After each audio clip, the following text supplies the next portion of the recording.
You gotta see some cash for me to see some ass. Keep my dollar spending, I'll disappoint your ass. I'll disappoint your ass. I'll disappoint your ass. Cause I'm cheap, bitch. Cause I'm cheap, bitch. Cause I'm cheap, bitch. Cause I'm cheap, bitch.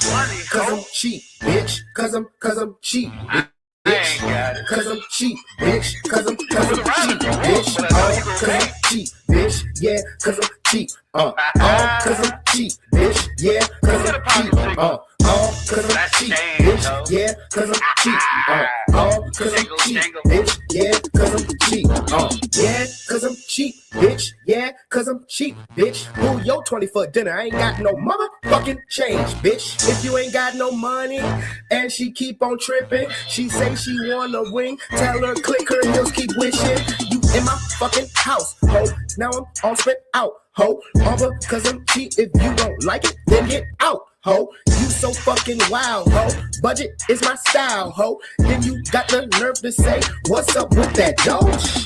You gotta see some cash for me to see some ass. Keep my dollar spending, I'll disappoint your ass. Go to hell and die. I'll disappoint your ass. Quick. I'll disappoint your ass. Cause I'm cheap, bitch. Cause I'm cheap, bitch. Cause I'm cheap, bitch. Cause I'm cheap, bitch. Cause I'm cheap, bitch. Cause I'm cheap, bitch. Cause I'm cheap, bitch. Cause I'm cheap, bitch. Oh, cause I'm cheap, bitch. Yeah, cause I'm cheap. Cause I'm cheap, bitch. Yeah, cause I'm cheap. Cause I'm cheap, bitch. Yeah, cause I'm cheap. Cause I'm cheap, bitch. Yeah, cause I'm cheap. Spin. That's what the hoes be screaming. Shit. Tell that bitch keep dreaming. She wanna spend my cash at Red Lobsters and Applebee's. She better get used to thrift stores and the Dollar Tree. Cause I'm cheap, bitch. We in a recession, bitch. If you get cheese on that, call that shit a blessing, bitch. We get to the crib and you saying that's a shame. Shit, all because I'm cheap. Are you hearing what I'm saying, bitch? You gotta see some cash for me to see some ass. Keep my dollar spending, I'll disappoint your ass. Oh, you disappoint me right now. I'll disappoint your ass. I wanna see that ass. I'll disappoint your ass. Cause I'm cheap, bitch. Cause I'm cheap, bitch. Cause I'm cheap, bitch. Cause I'm cheap, bitch. Cause I'm cheap, bitch. Cause I'm cheap, bitch. Cause I'm cheap, bitch. Cause I'm cheap, bitch. Cause I'm cheap, bitch. Yeah, cause I'm cheap. Cause I'm cheap, bitch. Yeah, cause I'm cheap. Cause I'm cheap, bitch. Yeah, cause I'm cheap. Cause I'm cheap, bitch. Yeah, cause I'm cheap.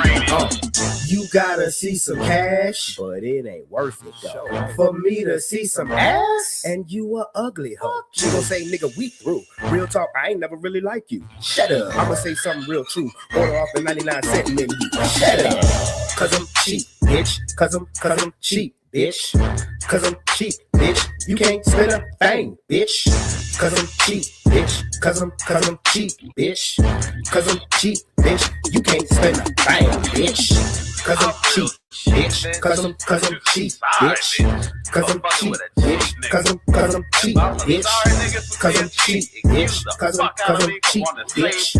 Cause I'm cheap, bitch. Cause I'm cheap, bitch. I said all you could eat because I wanted to eat too.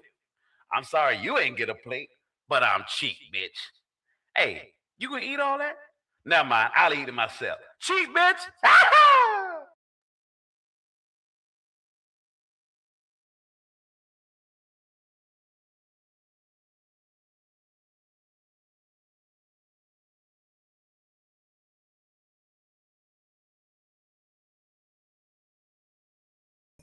There we go. My mic was muted. All right. There we go. Yo. What's up? What's really good? It's your boy, Brandon Bravon Towns. Welcome to Sports Plus Life. Boy, that was a throwback. I don't know what the hell made me do that shit. What the hell made me show that? That was a throwback. Oh, my goodness. What up, Lomar? Man, look. even now to this day, I still got to give Kia major shout outs just for cooperating with me do that. So she actually cooperated to do that shit. So, and she was pregnant with Roman when that was made. I give you an idea how old that was. She was pregnant with Roman. And wasn't she the most beautiful pregnant person in the world? She was. And to put up with that nonsense, I'm like, come on, babe, I'm trying to do this spoof. I need you to be a part of it. You know, but anyway, shout out to her for cooperating. I still laugh my ass off at that shit, man, when I see that. You know, that hey, man, look, when I tell y'all, I'm a fool in real life, okay? I am an idiot in real life, and I am an unapologetic idiot in real life, okay? It's what makes part of life fun. At least my life, anyway. It makes part of my life fun. All right? Honestly, like when I tell you, me and David used to do the dumbest shit ever. Like, we used to do just the stupidest shit. We did. We used to do, we like, okay, I'll give you guys another example. Another example. Check this out. Yeah, fuck that nigga. Wheezy. Yeah, Wheezy. I got your Wheezy, nigga. You got asthma, nigga? Is that what it is? You can't breathe, nigga? I'm smoking so much, nigga. I don't care what's in your cup. Yeah, there we go. Here we go. We at Lil Wayne house right now. This that bitch ass nigga house. Yeah, let's see if he answers dope, cause you know I've been coming. I called his ass in advance. I looked him up in the damn yellow pages, right in the baby section. Figure that's where his bitch ass was at. Yeah, we at Lil Wayne house. Here you go. Let's see if he answers. Get your bitch ass. Weezy baby big wanna holler at you. Yeah. Answer the fucking door, nigga. I'm knocking, nigga. I'm knocking, Wayne. I'm knocking. Yeah, let's see if Wayne answers the door. See if Wayne answers the door. I'm hungry, nigga. I'm not from this earth, nigga. Wayne ain't answering. He ain't home. Oh. Where the fuck is he at? He know. I mean, he ran because he's scared of me. Where the fuck is he at? I think he's in jail. Oh, really? I ain't know that. Nobody tell me shit though. Okay. All right. My bad, dog. When's he get out? Next year sometime. Oh, damn. I'd have been forgot about that nigga by then. All right. Shit. My bad, dog. Hey, well, keep your head up in jail, dog. My bad. I ain't even mean all that shit, dog. All right, well, fuck that. We going after other rappers. There's plenty of rappers. Give me another rapper. One hardcore? No, fuck that nigga. I'm trying. I got shit to do this afternoon, man. I need to live through that shit. I don't want no thug ass nigga. Give me another rapper. Ja Rule. Yeah, fuck that nigga. Yeah, what would you wear out my shotgun, nigga? Yeah, yo, fuck that nigga. Where's he at? Yeah, what local nigga? Yeah, give me a local nigga. Man. I ain't trying to fly across the coast, nigga. I got no money like that, nigga. Get the phone book. Get the phone book, nigga. Yeah, get the phone book. Yeah, get the phone book. Look niggas up. Oh, there he is. He rap right there. There he is. Yeah, there he is. Down the street. Matter of fact, that nigga walking down the road. Hey, nigga, you see me? I know you see me walking down the street, nigga. You know the funny part is that it was actually somebody walking down the street, and when he said that, he turned around and was like, anyway, how's everybody doing? It's your boy Brandon Bravon Towns. Sports Plus Life is Friday. We made it, y'all, talking ish, and yes, I do have on new merch that I made. I'm trying to spread some love, and I'm trying to spread some peace. So that's what that equals. Love plus love equals peace. All right. So I was going to wear the other two unique shirt, but I said, no, I'll say that for Monday. Because if I spill any liquor on that shirt, I'll be mad as a bitch. I'm going to tell you that right now. If I spill any liquor on my two unique shirt, I'll be mad as a motherfucker. Okay. But we made it. We made it to Friday. We made it. I hope, like I said, I was trying to hit up people. I didn't realize how quick the time was to watch the very beginning of the episode. Should I play it one more time, you guys? Should I play it again? Should I play it one more time? Okay. I should play it one more time. All right. I'll play it one more. I'll play it one more time. Again. Shout out to Kia for cooperating. And this is a long time ago, very long time ago. What the fuck is it? No, I can't find it. I'm a bit. No, I can't. Wait a minute. I went too far. But yeah, this is from the archives. This is from the archives for real. Because this is a throwback.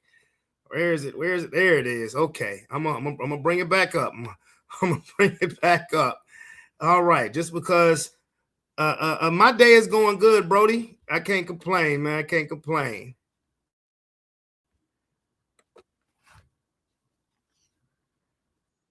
You gotta see some cash for me to see some ass. Keep my dollar spending, I'll disappoint your ass. I'll disappoint your ass. I'll disappoint your ass. Cause I'm cheap, bitch. Cause I'm cheap, bitch. Cause I'm cheap, bitch. Cause I'm cheap, bitch.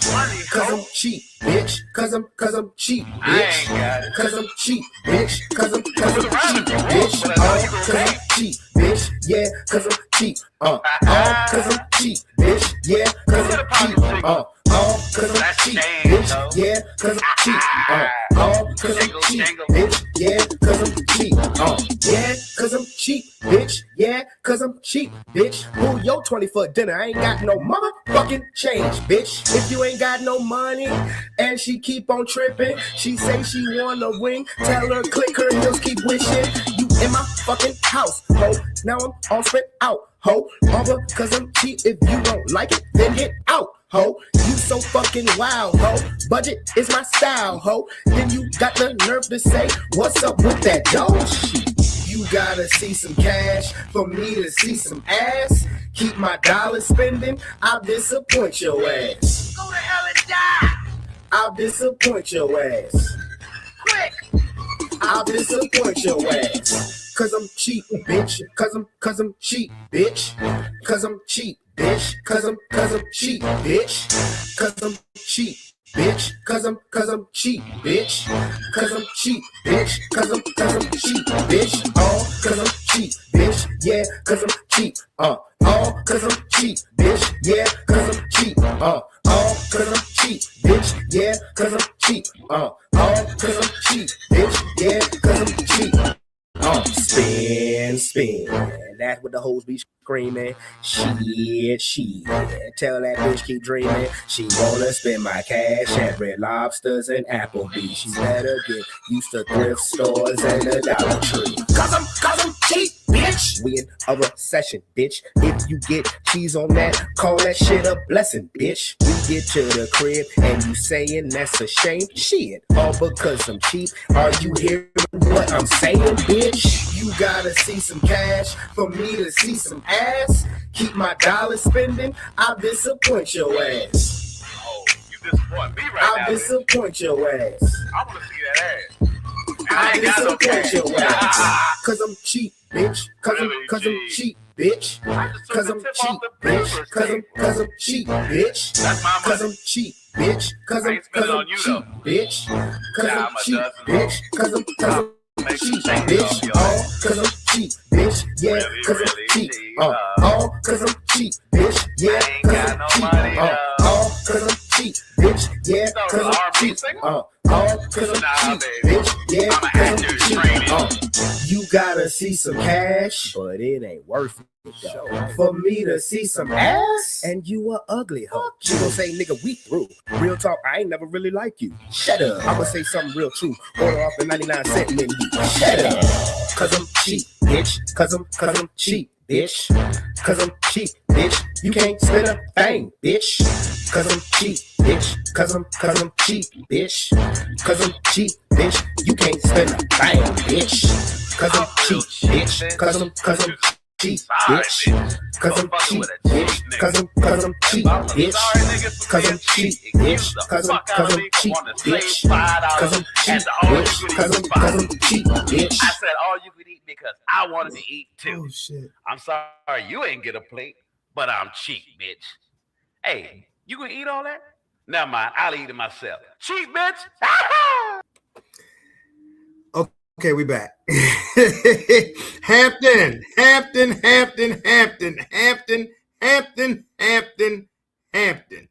Man. Hampton just said that he gonna bump that shit to work at work tomorrow. Yes, sir. Yes, sir. I really hope you don't. But if you did, that's what's up. I really hope you don't. But if you do, it is what it is. If you do, you got to have somebody like tape you playing that shit. Like you got to, bro. You got to. If you're gonna bump it at work tomorrow, nigga, I need proof. I need proof that you did it. I got you. I'm dead ass, bro. But what's good with you, man? Not much, bro. I'm chilling, bro. It's good. I'm glad it's Friday. Glad it's Friday. Bro, these kids are getting on my nerves, man. They getting on my nerves. I was just ready for it to be Friday, bro. Aaron just left here, though. Aaron just left here, bro. I ain't bullshitting. I said, you gonna leave before you get on camera? You know, because Aaron came over here. Aaron had me working on some AI shit. Okay. And he had me create. I had created a thumbnail because I was gonna send it to my boy, who I'm still gonna send my boy stuff, but this specific one, he's like, man, you could do that for yourself right here. I'm like, nigga, how? And sure enough, yeah, this is gonna be the new thumbnail for the regular Sports Plus Life show. I'm gonna make. I told you this before that I'm gonna make thumbnails for Sports Plus Life Talking Ish as well. But you know how when you get the notification, you see the black and purple Sports Plus Life show? Yeah. Well, this is what I'm gonna show you. I'm gonna give y'all a spoiler. This is what I made, and I made this. Hold up. Yeah, I made me, motherfuckers. I did this. Okay. I see you. Yeah. I did that. I made that, cuz. I made that all by myself. You don't think you should be pointing to like the subscribe? Actually, what I was trying to point to originally was just I was originally just trying to point to my name. Oh, I got you. Yeah. Okay. I see the vision. Yeah, I was just trying to point to my name. That's gonna be the new Sports Plus Life. Appreciate it, Lomar. That's gonna be the new Sports Plus Life Monday thing. Now, like Talking Ish, I want one with you, and I want a picture with you, and I want a picture with Kia. I mean, I want pictures of me, you, and Kia on it. I don't know if Kia's gonna be on today, to tell you the God's honest truth. Yeah. And I did this after I had already created the podcast. So I couldn't go back and, put it back in there. But that's all right. It's going to be on the next one. Okay. I like it. Yeah. So you like the shirt? Oh, yeah. I told you I'm going to need that. Okay. Well, I got to get you a Sports Plus Life shirt. But I'm letting these shirts go for $20 a pop. I got you. Yeah, I'm gonna need that. Okay, no problem. And I also have something that another element that I'm gonna add to the show for simple comic purposes only. But if y'all say something that I think is some bullshit, I'm letting y'all know that I'm judge, jury, and execution on here. Yeah. All right. That's right. That's right. So if you say something that's some bullshit, order in this motherfucker right now. Order. You see the gavel? I see you. You see, yes, that's right, Aaron. You're in contempt. You're in contempt of this goddamn show. Yeah. Your Honor, I'm innocent. Bullshit.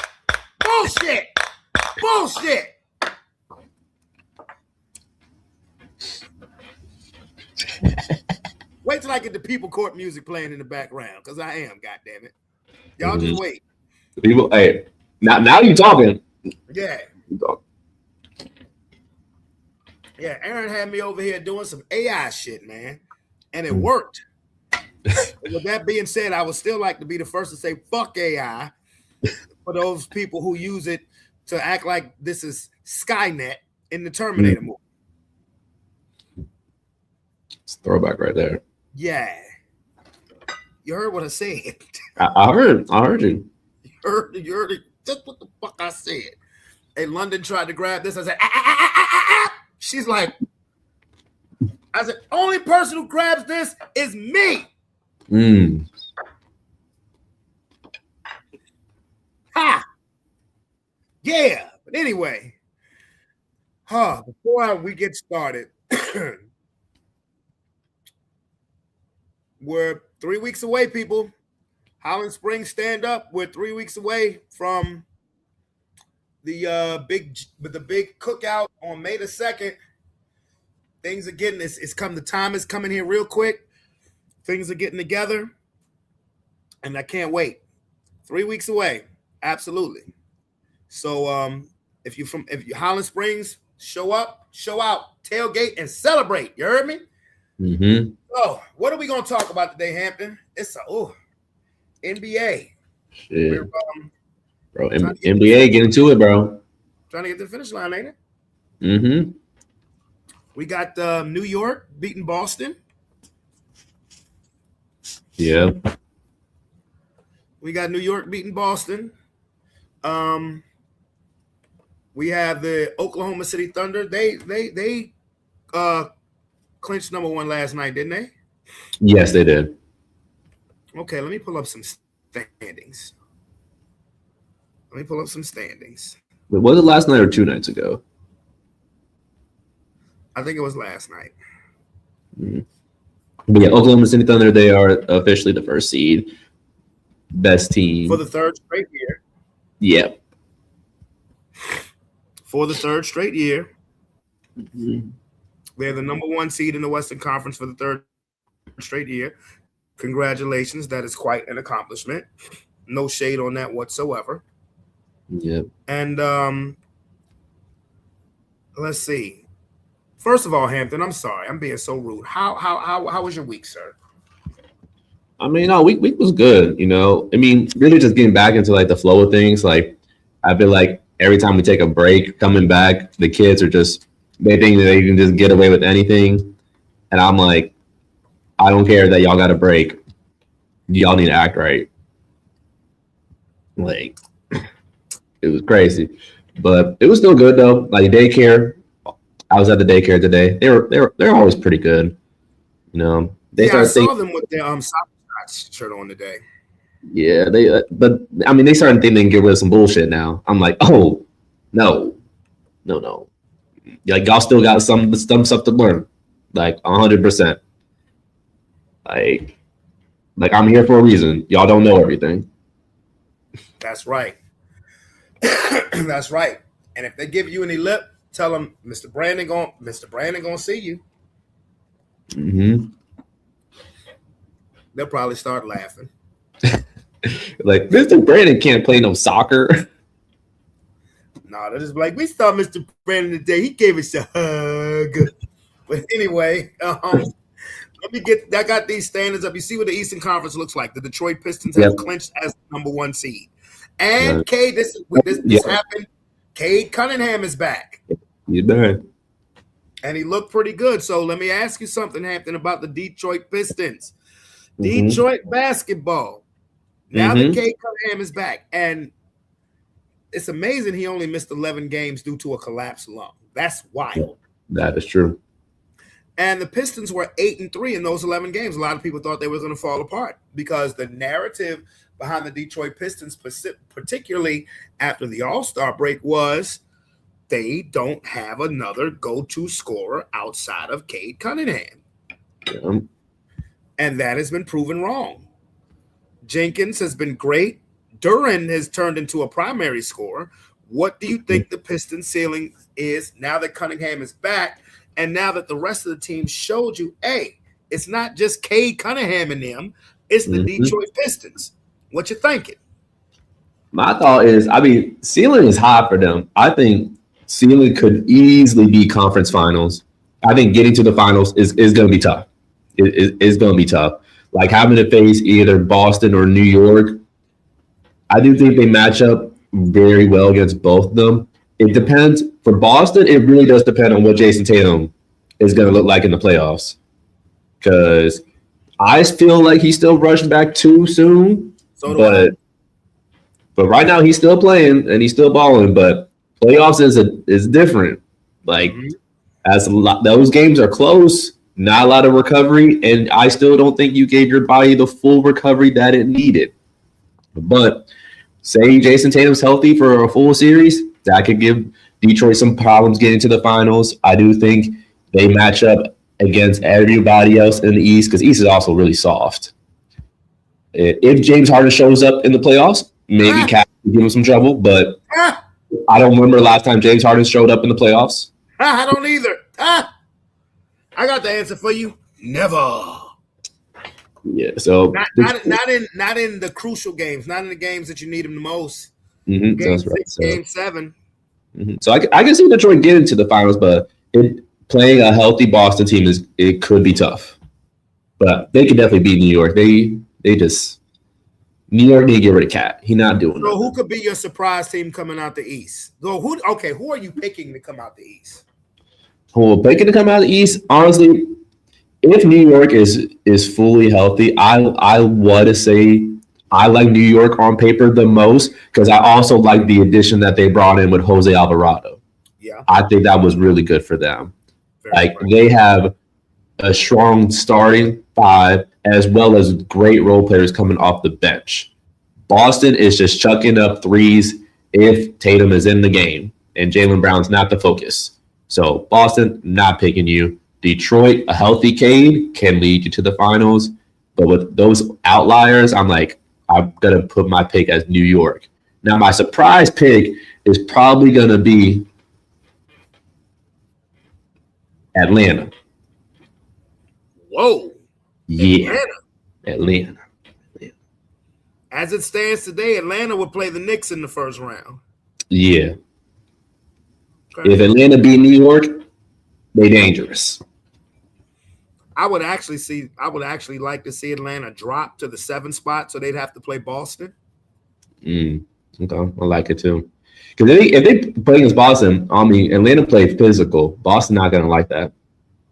This is the rare year to me where I actually think, because I hate the play, and I'm gonna be honest with you, I think it's unnecessary. It's honestly, it's made teams. They think they brought it along to think that they're gonna benefit. A 10-team play. I hate that because honestly, what it's done is made a number of teams play half-ass. Yeah. Well, as long as we get to one of the 10 spots. So I only think it's necessary if 8 and 9 is separated by a game. Well, if you look at 8 and 9 right now, they have the same record. Yeah. So I think play-in would be necessary, but not for a 10. Like Miami, you got to go. You have to go. They got Bam. I don't give a damn. And you're still 2 games back of the 9th spot. You have to go. Mm-hmm. Like a 10 seed would be, I would do no such thing as a 10 seed in either. No. Yeah. It would only come down between the 8 and the 9 seed if they were only separated by a game. Well, that's going to happen this year. But no, Miami, you got to go. I hear it. But for me, I agree with you. I would like to pick the Knicks. But I would not be surprised to see the Detroit Pistons there. I don't want to see Boston. Fuck Boston. Fuck Boston. Fuck Boston. Yep. Surprise pick for me would be Cleveland because I don't believe in James Harden in the playoffs. Mm-hmm.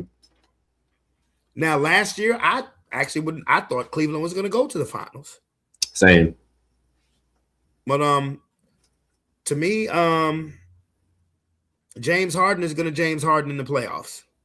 Mm-hmm. Unless Donovan Mitchell, and he's capable of this, putting the Superman cape on. But Cleveland would be my surprise team. Yeah, Donovan Mitchell just needs like a little bit of help because he almost Jimmy Butler the team and just full on just carried them to the finals. That's why they got Harden. But he just needs a little bit of help. That's it. A little bit of help. That's why they got Harden. Mm-hmm. All right. I would like to see Charlotte though. I would like to see Charlotte make it into the playoffs, though. I will say that. So would I. Because they've been post All-Star break. They've been the most exciting team, at least for me, to watch in the East. I would love to see Charlotte get in, but who's gonna be out? I mean, to me, like Toronto and Atlanta, they really deserve to be there. Orlando, Philadelphia. I mean, who? I mean, and it sucks because this Charlotte team is actually pretty good. Mm-hmm. You know, but I would love to see Charlotte get in. But let's go to the West now. You have your 6 teams, you know, locked in. Yeah. I guess a play-in between 8 and 9 technically is necessary for the Western Conference too.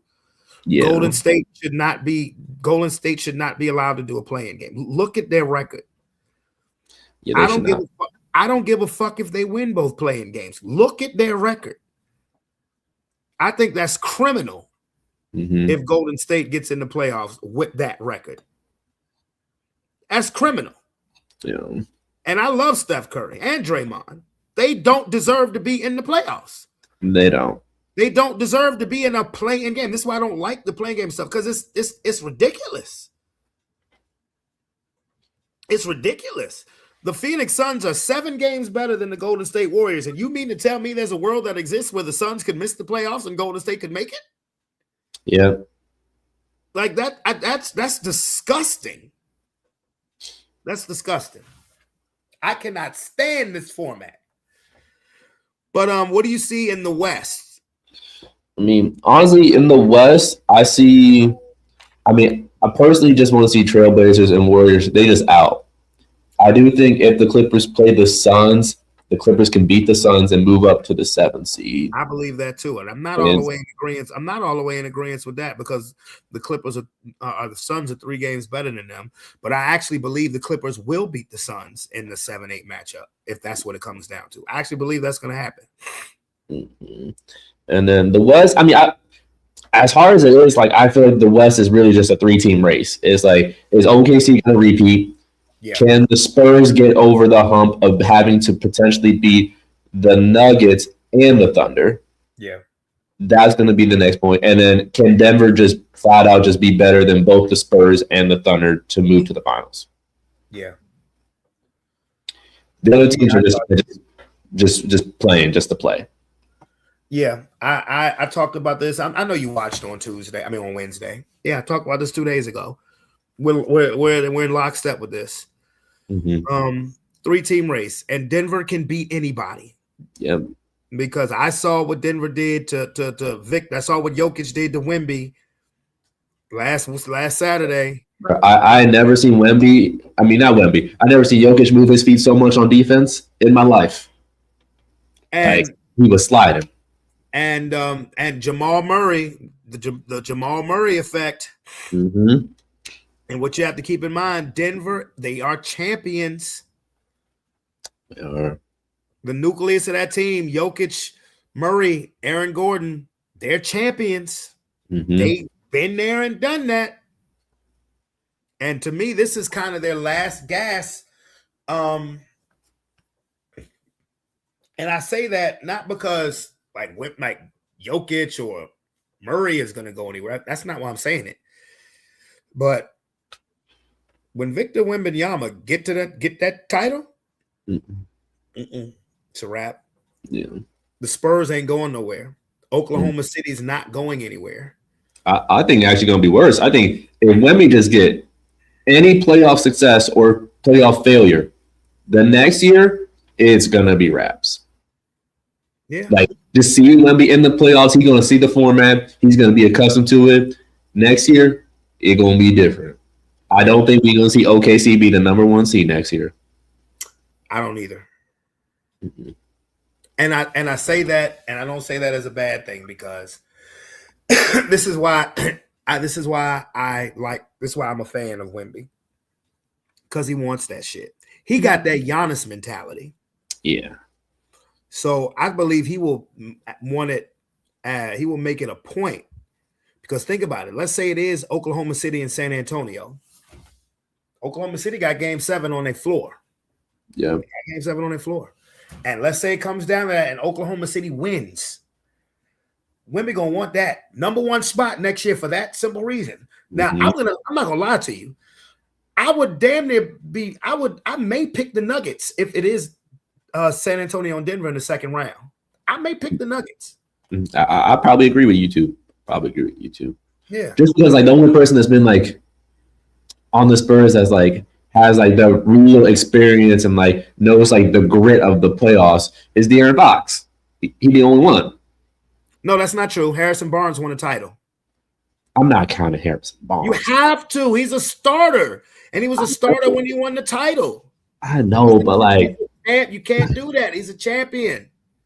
That's just me just being like, hey, that's just me. Let's stop. What did he do to you? Did he rob you or something? Did he have sex with your ex-girlfriend or something? Like what did Harrison Barnes do to you? He just stopped LeBron. That was it, you know. Well, good for him. I give him more credit. Hampton, stop it. Stop it. But I mean, I think it's going to be exciting either way. Like getting the Spurs to play the Nuggets, or the Nuggets playing both the Spurs and the Thunder. I think that's going to be exciting to watch.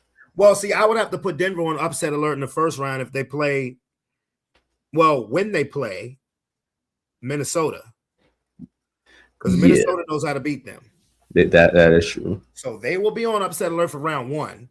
And then round two, I would have if Denver comes out of this, they will have earned that shit. Remember what I said 2 days ago? If Jokic get another ring, particularly this year, you have to put him top 5. But no doubt, 100%.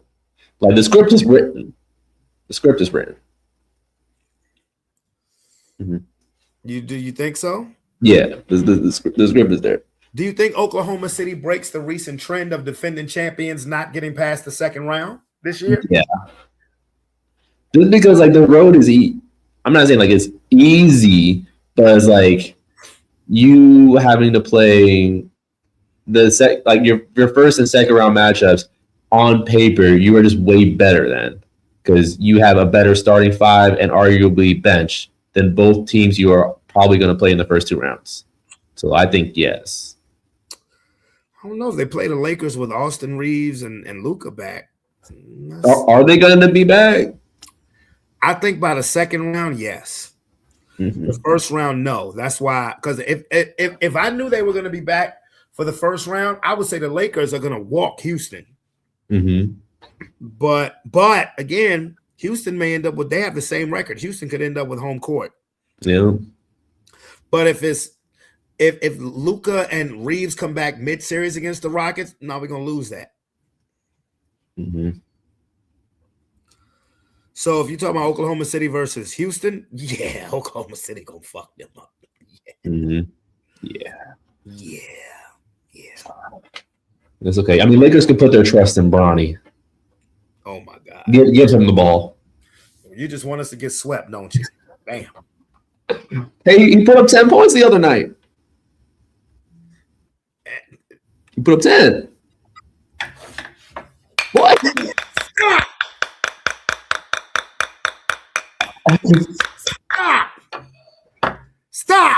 Stop it. 10 points when we were down by 40. Stop. Hey, but y'all won the game in the end. God damn it. Did you hear what I said? Stop.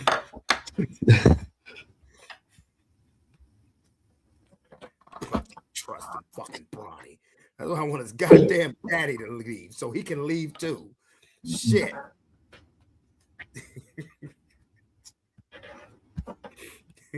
That's your future right there, Bronny. That's your future.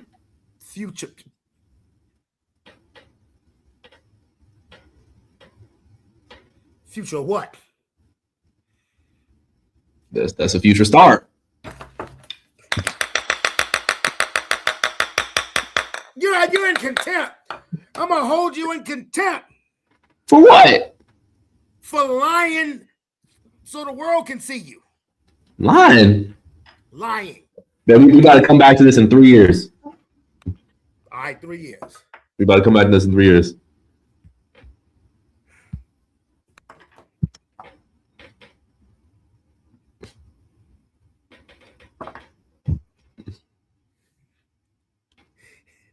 Motherfuckers gonna get sick of me in this shit real quick. Mm-hmm. You're gonna get tired of me with this real quick.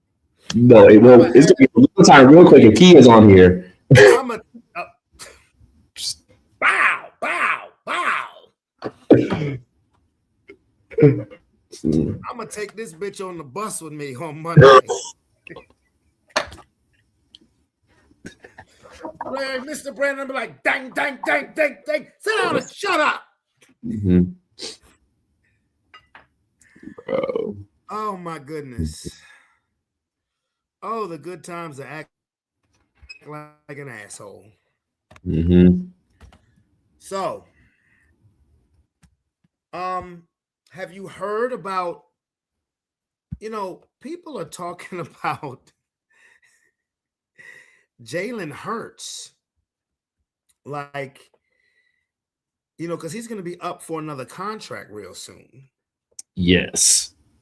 And the talk is that Jalen Hurts may have something to prove. And I'm like, yeah, I saw that. I don't even feel like banging the gavel right now because when Aaron came over, we was talking about that. And when I pulled this shit out, Aaron about fell on his face laughing at that shit. But I have a question. What quarterback outside of Patrick Mahomes has been to multiple Super Bowls?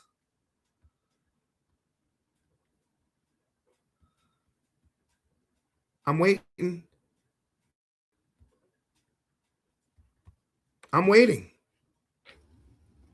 This isn't a rhetorical question. This is a question. What quarterback in the NFL outside of Patrick Mahomes has been to multiple Super Bowls? Hold on. There was a backup quarterback 1 year. I don't remember his name, though. You talking about Nick Foles? Yeah, Nick Foles. Let me repeat what I just said. What quarterback outside of Patrick Mahomes has been to multiple Super Bowls? See, but those people, they're like, Josh Allen got the eye test, but he has no playoff success.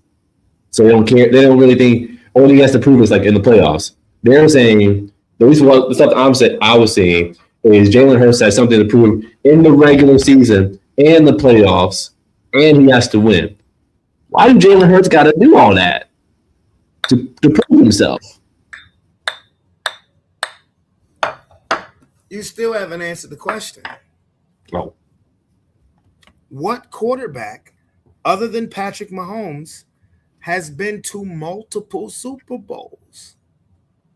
Well, like that's in the league right now? Yes. None of them? I don't know the answer. It's one quarterback. It's Jalen Hurts. I thought you said other than Jalen Hurts. No, I said other than Patrick.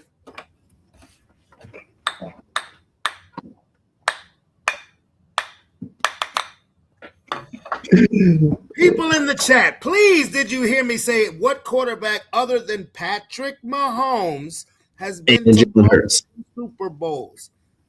It's only one person. It's Jalen Hurts. So let me give you Jalen Hurts' resume. Mister, I have to prove myself because because I haven't been very good since Jalen Hurts has been a starting quarterback in 2021. 2021, you take the Eagles to the playoffs, wild card round. Nobody expected it. Okay, you lost to Brady and the Bucks in the wild card. Okay, so what? His next season, 2022. Oh, we went to the Super Bowl. 2023. Okay, we started 10-1, didn't finish the season well, but still made the playoffs. First round exit. Okay, fine. 2024, oh, we go to the Super Bowl and win. And he's the Super Bowl MVP. Okay, so next, what happens this past season? You still win the NFC East. You still go to the playoffs. What's the common denominator of what I'm saying? Every year that Jalen Hurts has been a starter, the Eagles go to no less than the what? Playoffs. Ta-da. And he has to prove what?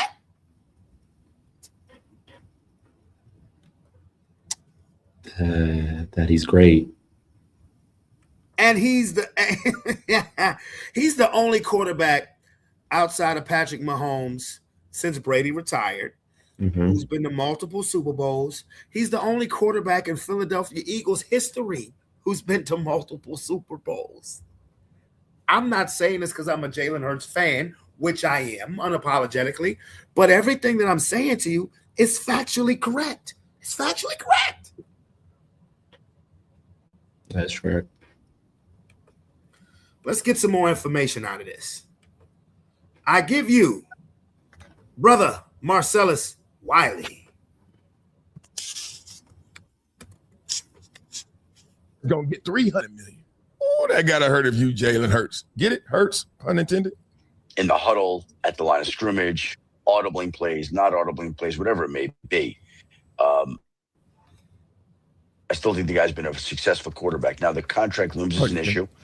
It doesn't sound like they're doing anything anytime soon. That makes it an important year for him, like it is for any player that is headed into a year where he has to prove himself. And with the quarterbacks, there's always so much money on the line. They're going to want to see something from him this year, and I think he's going to be determined to come in and show that he's worth some sort of adjustment on his own. I hope they ain't paying you. No, I'm just kidding. McAfee, get your money back for this one. Good Lord, you ain't said nothing. Nah, he's sleepy. You could tell he burnt. He is burnt. I don't know what you had to do the night before. I don't know what news was breaking. Max Crosby traded again and retraded. I don't know, but Adam Schefter mailing it in. Let's keep going. His contract. I'll tell you, Jalen having to go to another team and have success would be a good little story arc for Jalen Hurts. Hey, ain't that the same story arc? Hey, we saw in college. Oh, y'all don't want me here, Alabama? Y'all gonna bench me at halftime?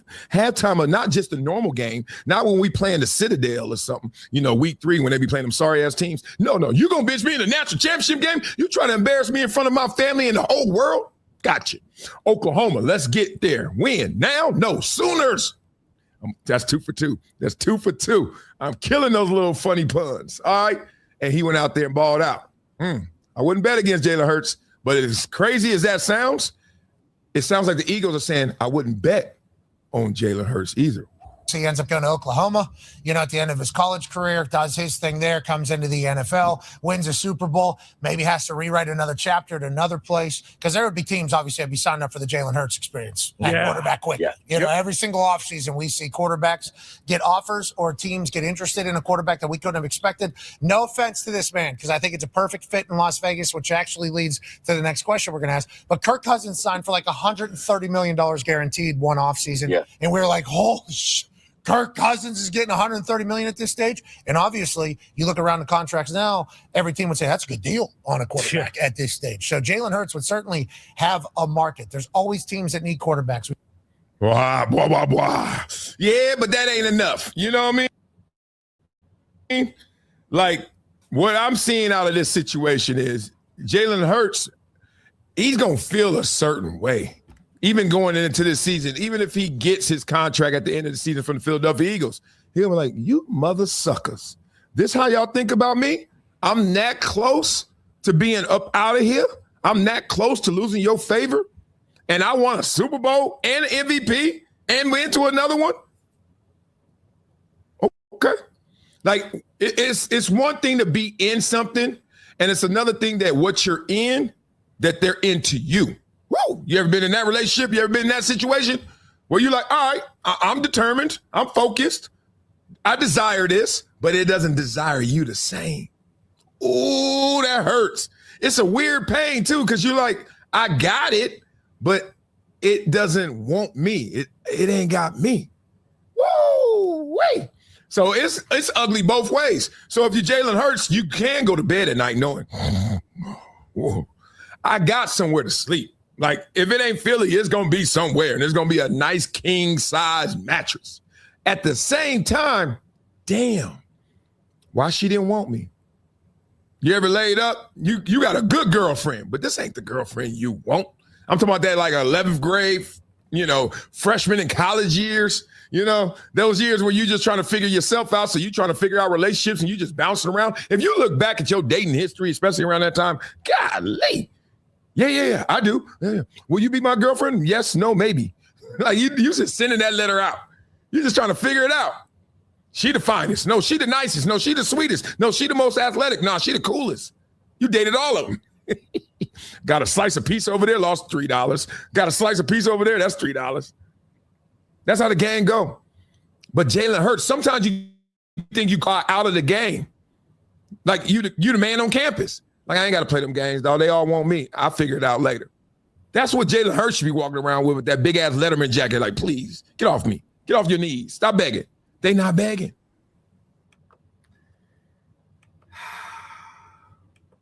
Well, your thoughts?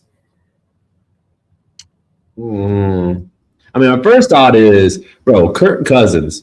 Shout out to your agent. Hey, like, bro, I'm just saying.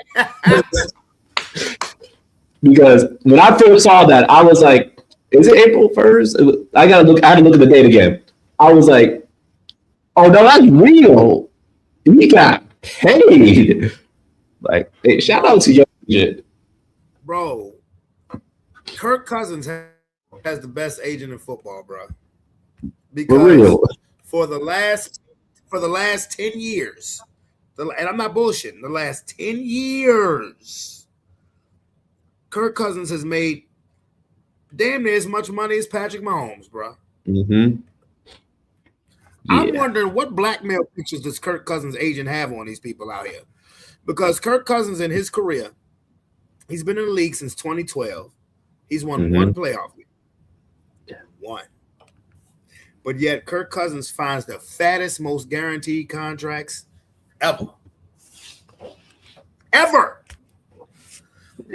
He was the first quarterback to get a fully guaranteed contract, not Deshaun Watson. It was when Kirk Cousins went to the Vikings, $84 million, fully guaranteed. That doesn't seem like a lot now. But when he went to the Vikings in 2018, nigga was like, wait, what? Him? Mm-hmm. Bro, we just keep replaying that video of him walking out of the tunnel. And you like that? You like that? Yeah, that's the pitch right there. That's the pitch. That's crazy, right? Mm-hmm. So, Jalen Hurts, like I said, been to multiple Super Bowls, has won a Super Bowl. Philadelphia, what are you doing? What are you doing? You're blaming this on Jalen Hurts. Here's an idea, Philadelphia. Howie Roseman, best general manager in football. But here's an idea that's sweeping the nation. How about having Jalen Hurts play for the same offensive coordinator for more than a year? Yeah. Every season since Jalen Hurts has been a starter, it's been a different offensive coordinator.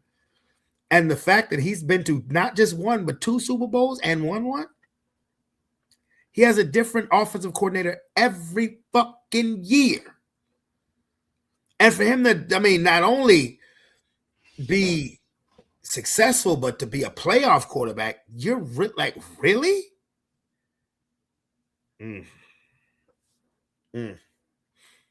Philadelphia organization, I'm sorry, I'm disappointed at you.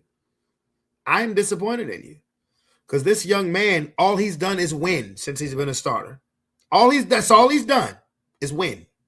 No matter what. Has it been to the Super Bowl every year? No. But if history is correct, this may be the Eagles' year.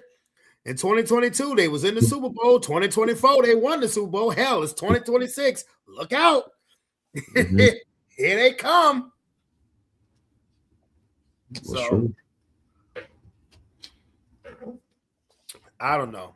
Jalen Hurts is going to go scorch fucking earth this year. He probably telling AJ Brown, you either want to be on here or you don't. If you do, fine. If you don't, nigga, bye. I'm going to be all right. But I will say this. Jalen Hurts ain't turning to Jalen Hurts until AJ Brown got there. I will say that. Hard pressed me not to mention that. That is a fact too. Yeah. But Jalen Hurts is a winner. He's a winner. Ask Patrick Mahomes. He's outplayed him in 2 Super Bowls. That's true. You can't tell me a Super Bowl where the quarterback looked better than Mahomes that he played in. Well, I guess outside the one he lost to Brady. Brady, yeah. And that was more or less Tampa's defense. That was just amazing. But, I mean, he played better than Garoppolo. He played better than Purdy. You know, but Jalen Hurts, nah, not so much. Jalen Hurts has been amazing in his 2 Super Bowls. It's like, I would have gave him MVP in the Super Bowl that he lost. Yeah. But hey, have you heard about all of this journalist drama? I heard a little bit about it. I was like, Diana Rossini. Yeah, but I was like, how did that even come up? Diana Rossini is a well-respected journalist. She was with ESPN. Now she's with the is it the but she's big time. I watch her on Le Batard all the time. So apparently these pictures of her and head coach Mike Vrabel of the New England went out, and they look very intimate. And mind you, these are married people. Now, Diana Rossini has been on podcasts and shows literally in a joking way saying, I tell my husband all the time I need a boyfriend. Well, now that's being looked at totally different. Oh. Now it's being looked at like y'all, like you for the streets, my nigga. So let me give you some more clarity on that. This is journalist drama. Wildfire everywhere. And let me go back just a little bit. On the table for you. You will. And it's tricky. And people have seen this. It's the story where page 6, I am amazed by the fact and like the levels at which people care about stories involving sports media. Yeah. But I guess when it comes with an allegation that a media member is sleeping with a head coach and there is pictures of them posted up by the pool at a hotel, that caught like wildfire. Wildfire everywhere. And I just looked at the pictures, and all I know is each of them had the same story. We was there with friends, and we happened to be at the same place, but ain't none of the friends in none of the pictures. And all I'm saying is, you said friends and nothing about your spouses, which is how that story right there, even if it might get you through in public, is not going to help you out when it matters at the Ponderosa. I don't know. Obviously, like I know both of them and like both of them, and Braves, and I go way back to like CBA negotiations and when Gene Upshaw died. So like he was a guy who I like is great dude, upstanding guy, high integrity, and like Diana's cool. I like her too. Everyone is great. And I wonder how I would have reacted if I didn't know these people. But my immediate feeling was just a pit in my stomach. Like, God damn, this sucks. For them and everybody around them. I was thinking minimally about how much it sucked for them, and immediately for how much it sucked for the husband in question here, or all the parties involved in question here. Right. I didn't know. The fact that we as an industry or whatever are page 6 worthy is bananas. It is like the larger media questions get to be a little bit tricky because they can veer into misogyny very, very quickly. Yeah. There is obviously a clearly much greater judgment toward Diana in this allegation than there is toward Vrabel. Though I think, to be fair on that one, there's a code of sorts that exists in Diana's line of work that this violates. That is not a violation of whatever code there is in Mike Vrabel's line of work, if it is as it has been alleged, right? Like, I think that part is there. I just don't know how, if the allegation is founded, I don't know how you can come back and, like, who bring you on to do this job again? Yeah. I mean, it seems like the Athletic is standing behind her, but yeah, the Athletic, not the. You can't really, if you are an information person, a reporter, an insider, and like people believe that's the really terrible part about it is like whether it's true or false. If people believe it, then you kind of lose the value that you bring to this, because like you're presenting yourself as someone who's just presenting the facts, and if people don't believe that you're that person, so that's the part where it's like again, I don't know for sure about anything. I can speculate or whatever, but I do know next time there's some reports from her, like the replies are going to be all jokes. No. Well, I know this, though. If the Athletic is standing behind her, and they did stand behind her in that statement, and I wasn't sure that they were going to do such a thing, that means one thing. She presented a compelling retort when it was brought to her by the bosses. So can you tell us what's going on here? Whatever story she gave must have been a great one, because I definitely expected we'll look into it. Yeah. And yeah, I mean, I assume that there's like all types of legal ramifications for those decisions that are made. But if we could get off of them specifically for a second, just the idea of anyone going on a vacation with someone that is not their spouse, that's the shit that's crazy to me. What I don't understand is why I want to like play house. Like I have a house. That's the shit that get me. And yeah, it's not about them. Just generally, it popped into my mind. Like I don't know. I cheating happens, but having a whole like side relationship sounds tiresome. And it does. For one, first of all, you're not going to find two more educated, insightful, and entertaining brothers than Bomani Jones and Dominique Foxworth. I love it when these two share a screen together. And what Dominique just said is, yeah, going on a vacation with somebody that ain't your spouse. Brr. Yeah. What? I mean, again, she's been on multiple shows making jokes about her marriage, and like I said, saying that she's told her husband that she needs a boyfriend, and saying that she's done things in Miami that she doesn't want to talk about. Mm-hmm. Sounds like you for the streets for me. Like, it does sound like it. You want to report on me? I'm single. Like, hey. No, I'm sorry, because no, that's not funny.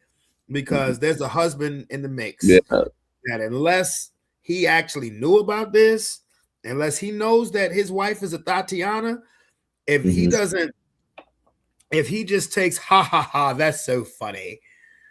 If he's embarrassed like he should be right now, that's not funny. So I shouldn't say that. That's particularly about a married woman. You know what, Brandon, stop it, Brandon. Stop it. Stop it. Because that's not cool. That's not cool at all.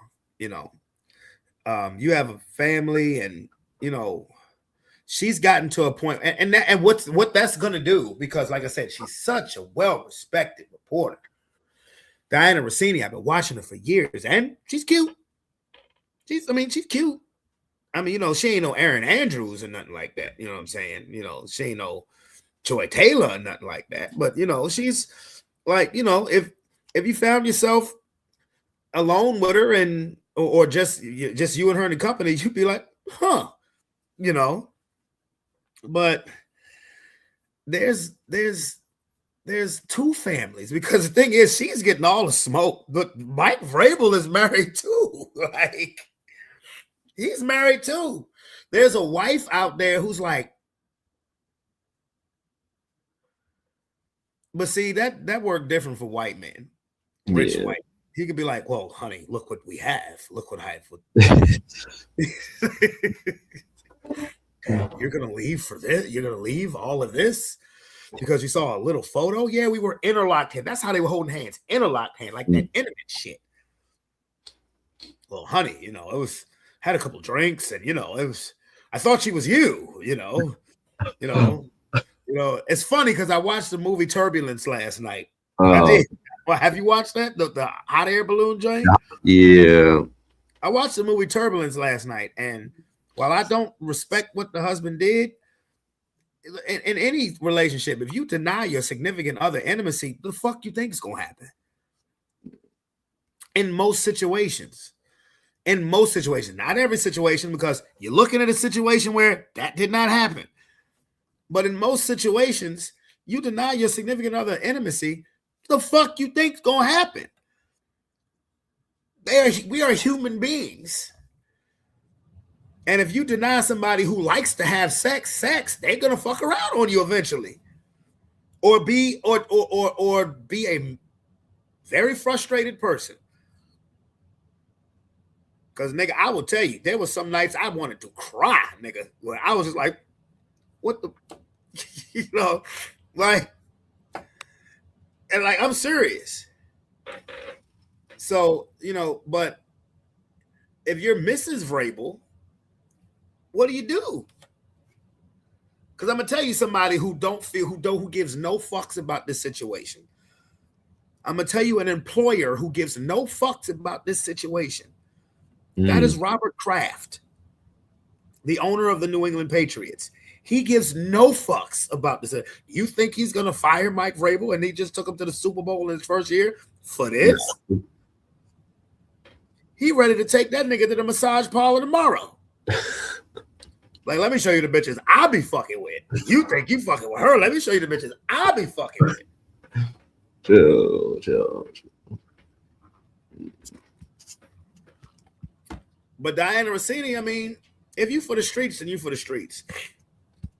Because it's not surprising, and I'm not trying to be funny or misogynistic, but you're hearing more and more about women who get to a certain position, what they were doing in the background. You heard about Joy Taylor.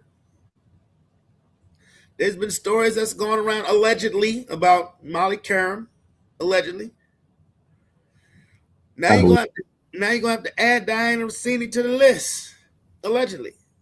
But I mean, the pictures are damning. Like, there is no video of Joy Taylor shaboink boinking nobody. There's no video of Molly Karam being flirtatious or whatever. Nobody.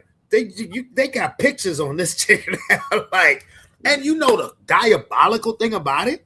What? Is that these pictures were taken in February. That means whoever had these bitches put these bitches on ice. Waited till we had a lull in sports. March Madness just ended. The playoffs haven't started yet.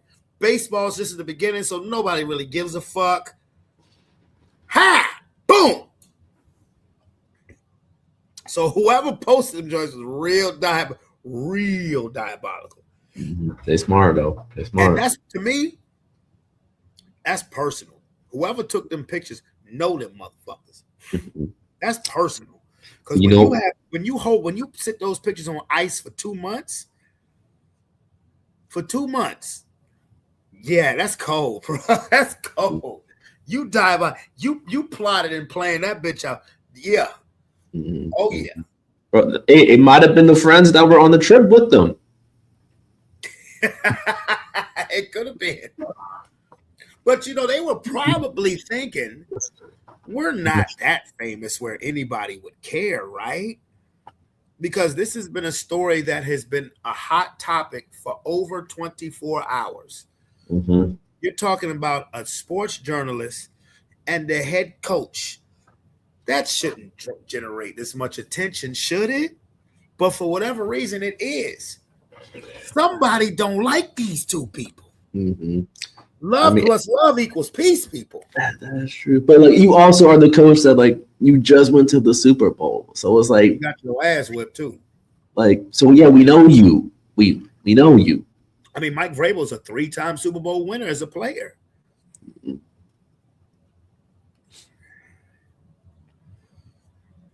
Oh, yeah. I mean, we know you, but again, did they think they was that famous?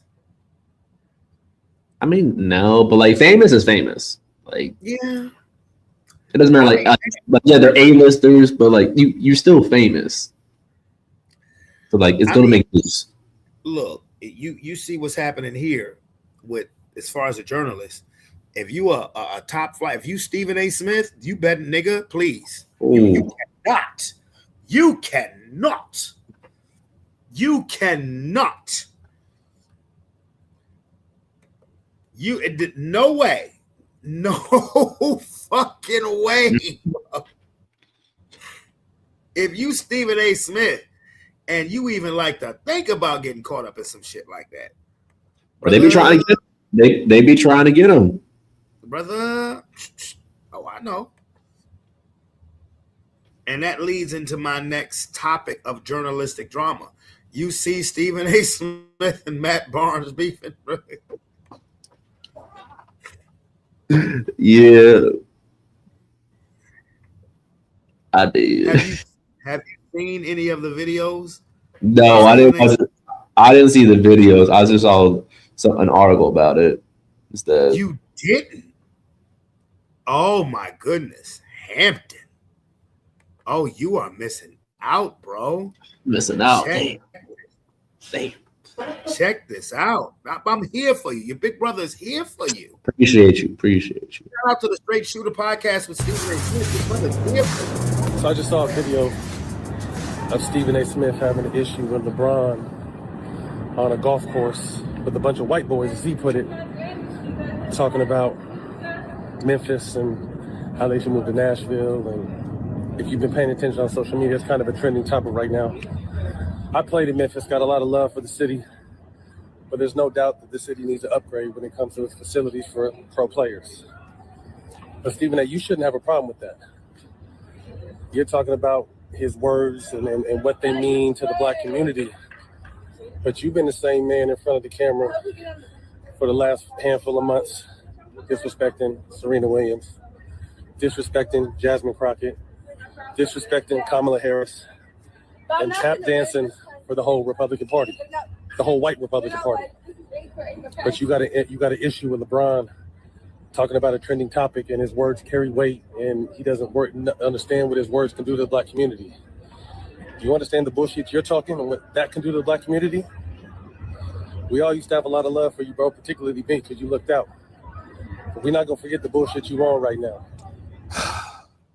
Welcome to the latest edition of Straight Shooter. Courtesy of my YouTube channel and the whole bit. That was Matt Barnes, former NBA player, host on All the Smoke podcast, somebody that I thought was a friend, somebody that I had aspirations to be in business with, somebody that I thought would have the courtesy to reach out and call me before I saw that shit he just said on social media. You know, this is going to be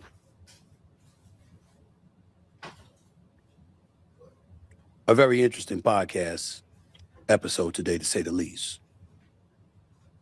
Because contrary to what people may want me to do, I am not going to disrespect Matt Barnes the way that he just disrespected me. Damn it. No, I was just getting ready to say, Hampton.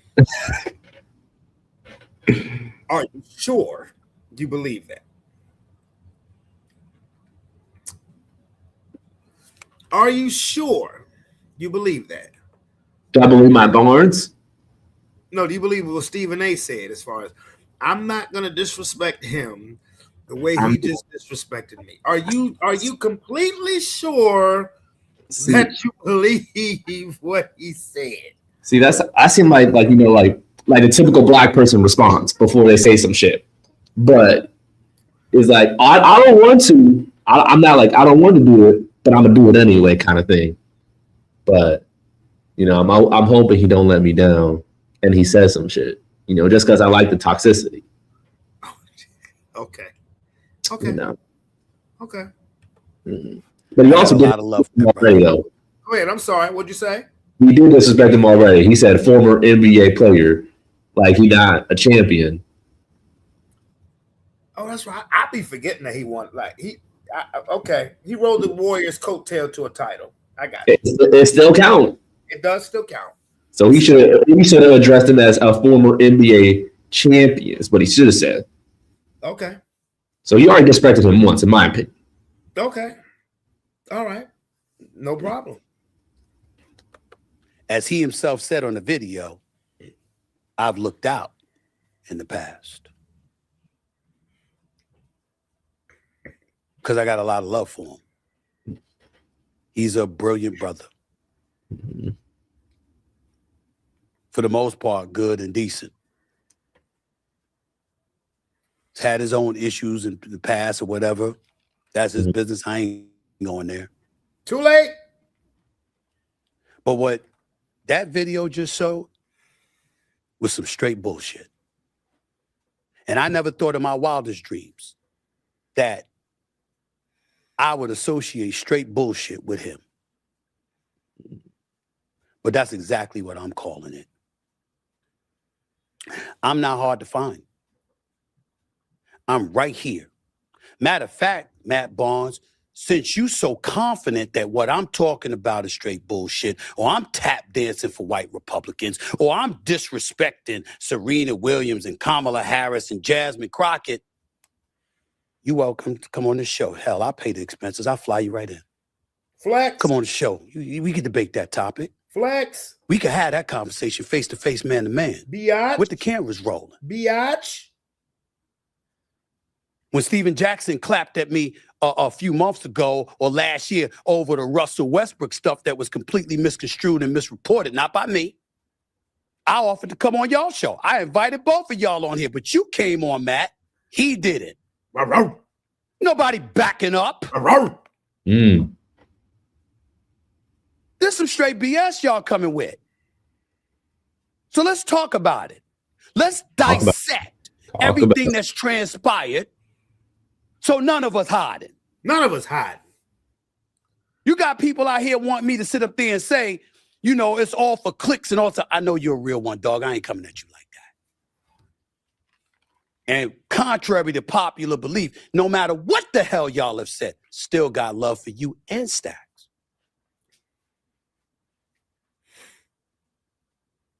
But what you just did, what I just saw, that was fucked up on a multitude of levels. So I'm just going to address it one by one. Okay? Couple of things.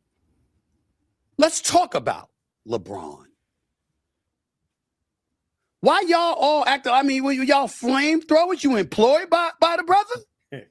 Why are we overreacting to every damn thing that he's LeBron? He makes news. I report on it. I'm not an influencer. It's my job. It's my job. First Take is on the show, on the airwaves, 10 a.m. to 12 noon every weekday morning. Sirius XM is on the air from 1 to 3 p.m. every afternoon. Forget my political show for a second. Forget the fact that I own my own production company. Forget the fact that I own my own YouTube channel. I just gave you 2 jobs where I'm obligated to address the news. Bitch. Y'all volunteering. Influencers. I'm a reporter. Mm. It's my job. I ain't just sitting up there smoking some weed and then I decide, I want to get this off my chest.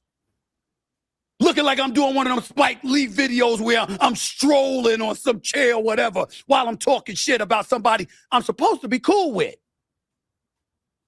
I'm doing my job. So let me do that job. LeBron James is critical of Memphis. Mm.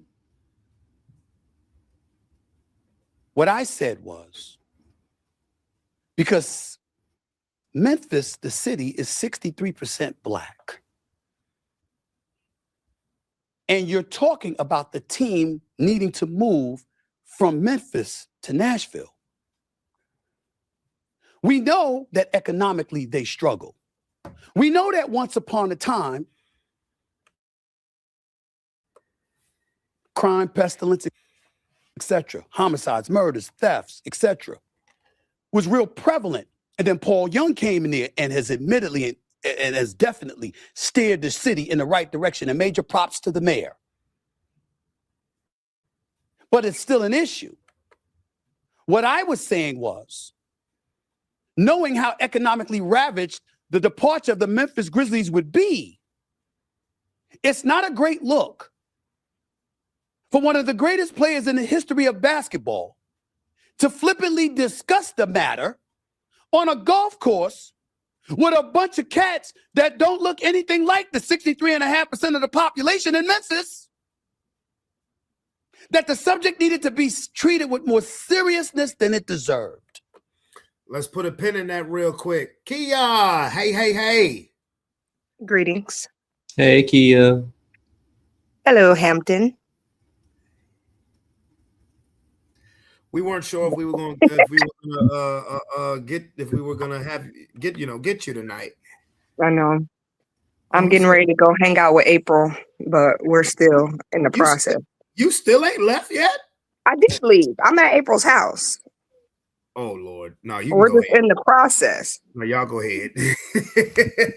April's getting ready, so I got some time to spare. No, you good. You go ahead and say you didn't. You all right? You go ahead back to your company. You know what? Not kicking me off the stream. That's wild. It's a new day. Oh, copy, new day. All right. Well, y'all go ahead and have fun. I'm messing with you, Kia. You gave me a reason. You gave me a reason to bang this gavel. That's one of my new props. He didn't. He just been bullshitting and using it all night. Nigga. All right. Don't let April get you in no shit. Yeah. So you hear me? No, that's true. Exactly. If you're laughing in the background, I know that's true. Keep your P. Diddy friends away from her. Your P. Diddy friends. Keep your P. Diddy acting friends away from her. Don't do P. Diddy. We don't do P. Diddy. Your roofie acting friends away from her. We don't do roofie. Okay. Ecstasy using friends away from her. Brandon. I know. No, my ass. Okay. I'll be fine. I'm going to a little spot around the way. Okay. Mm. Who said uh-oh? I said uh-oh. Anyway. So what did I miss? This. No, what we talked about, I mean, we've been doing mostly sports talk and all of this journalist drama. We were talking about Diana Rossini and Mike Vrabel and how, Diana Rossini appears to be for the streets, but at the same time, she's not the only married person in this situation. Like, all of the smoke is coming for Diana Rossini, not so much for Mike Vrabel. And I told Anthony, I said, that don't happen with white men. Like there's a wife at home right now that's probably like, yo, what the hell? And he's probably like, are you gonna leave all of this? Like, honey, it's things happen. Like, Well, I mean, it's just another double standard of many. So For who? it's like, for example, so Who? like I'm about to tell you. So for example, the woman who you said was married in this situation, what you said exactly out your mouth was she's for the streets. But old boy is married too. You ain't say out your lips that he's for the streets. So why is it that the woman is the only one for the streets? The It reason don't why I matter said whether she was on her TV show talking about her husband to let her have a boyfriend or not. People are allowed to say whatever the hell they want in her mouth. You don't know what that man was saying around people that you weren't around to hear. So you're only judging. But If they're both for the streets. Bottom line is they're both for the streets. I don't think it's fair to always put it on the woman. That's cool. He can be for the streets too. But when you Didn't say that. But when you try to joke and say, yeah, I tell my husband all the time I need a boyfriend. And then when you got and the crazy thing about it, the coldest shit about it was these pictures were taken in February. That means but they just got released yesterday. So whoever took these pictures sat them bitches on ice. That's cold and diabolical as shit. And the only reason why I said Diana Rossini is for the streets is because based on her comments, she's making herself seem like she's for the streets. It doesn't matter. Now, Mike Vrabel is dead ass wrong too. And I think every news outlet who's more or less highlighting her and not highlighting him as an equal is dead ass wrong. But she's been the one outspoken trying to make jokes of saying, hey, I tell my husband all the time I need a boyfriend. Hey, I've been in Miami while married and I've done things that I don't want to talk about. Then why are you saying them? You're making yourself seem like you're for the streets. Now, Mike Vrabel is not saying this, even though his actions are saying that he's for the streets. The only thing that Mike Vrabel should be secure of is job security, because his owner is for the streets. His boss is for the streets. We all know about Robert Kraft, Robert Massage Parlor Kraft. He ain't gonna lose his job. He gonna be like, oh, you worried over that shit? Let me show you who I be fucking with. Robert Kraft, who like to hang out with rappers, he's for the streets. So, but I mean, she put herself out on Front Street like that. So sometimes if you put yourself out on Front Street, that's what you get. I think Mike Vrabel his feet should be held to the fire just as much, because he's a married man too. There's a husband and a wife in this situation who I have to be pretty embarrassed right now.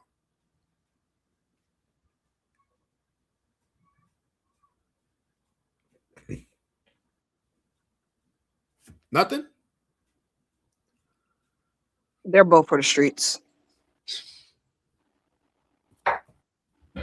And they probably thought they weren't famous enough that this would be made a big deal out of. But when you hit a lull in sports, I guarantee you, if this shit had came out on Friday when the women and men's Final Four was going on, nobody would have gave a fuck. That's why I say whoever held on to these pictures, they were diabolical. Because they waited until there's a little slither of there'll be a little slither where there's a lull. March Madness has ended. Playoffs don't start this week, they start next week. Baseball just started out. Who cares? Boom.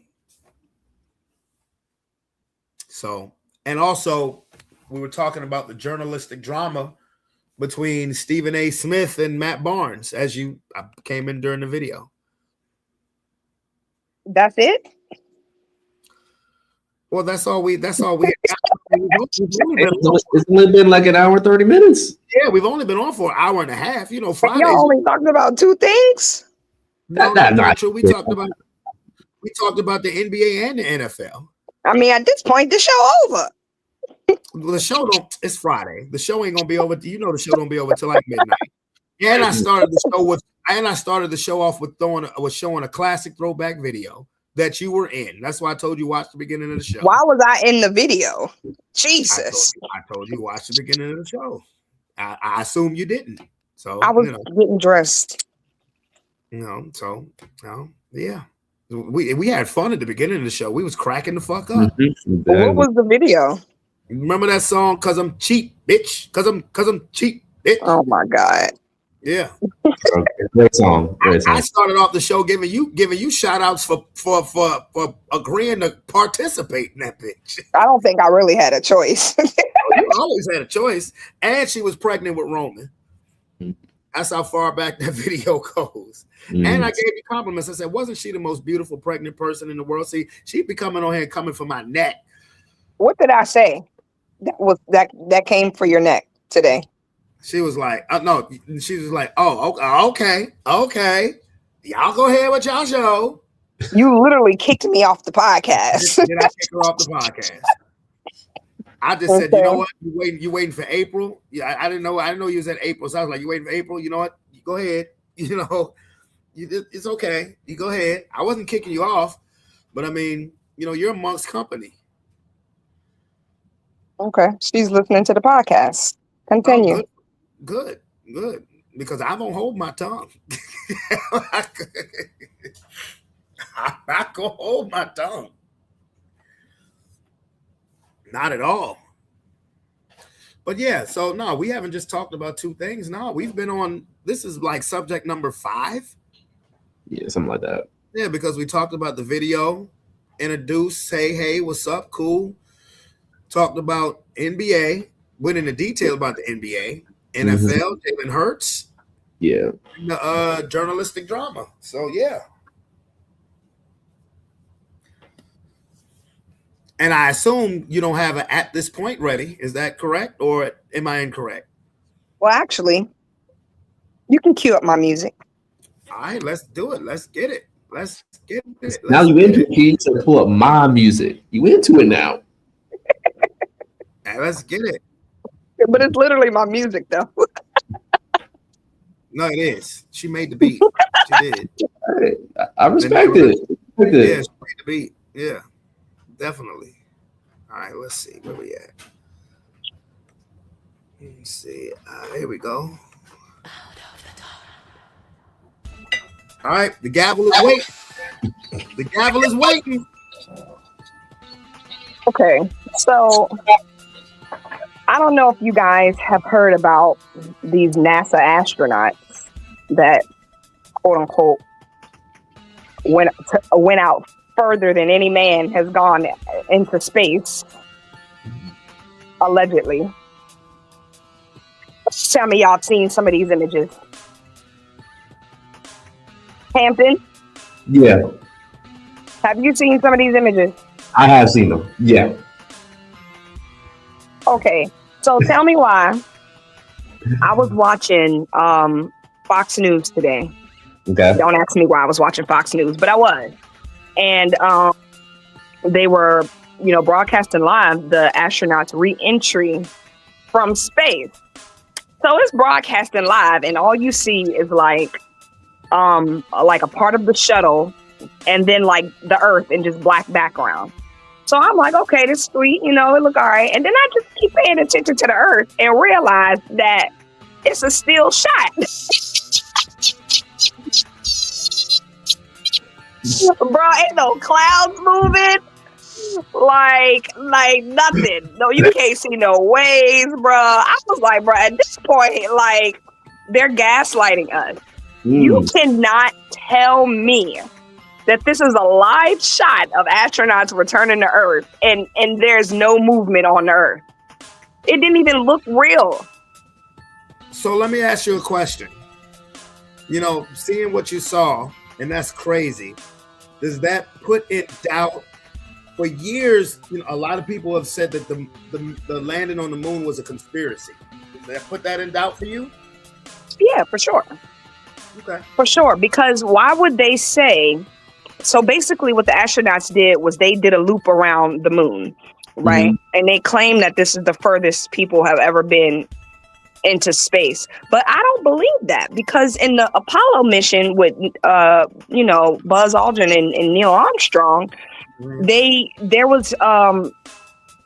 reported that they had came around the dark side of the moon, and they were saying that they saw saucers sitting on a crater on the backside of the moon. So if that's what they reported, quote unquote, back then, and now you're telling us now that this is the furthest humans have ever been, like, okay, make it make sense. Wait a minute. That's the first time I ever heard that Buzz Aldrin and Neil Armstrong said they were saucers planted on the back half of the moon. Yeah. So apparently, when they went to space, to the moon, there was a brief moment in time where the astronaut, they didn't have any kind of like, they were broadcasting quote unquote live, so like people can hear the astronauts talking back and forth to mission control. Right. But there was a couple of like nerds who had like radios, and they were connecting to the signals of Houston, and they were catching conversations that the astronauts were having with mission control that the public weren't hearing. And they reported seeing saucers parked on the edge of the craters, that they were huge, that they know that they were there, they're watching them, and all of that shit. Did you say that there were nerds? I did say nerds. I mean, because who else has a fucking hand rate like nerds?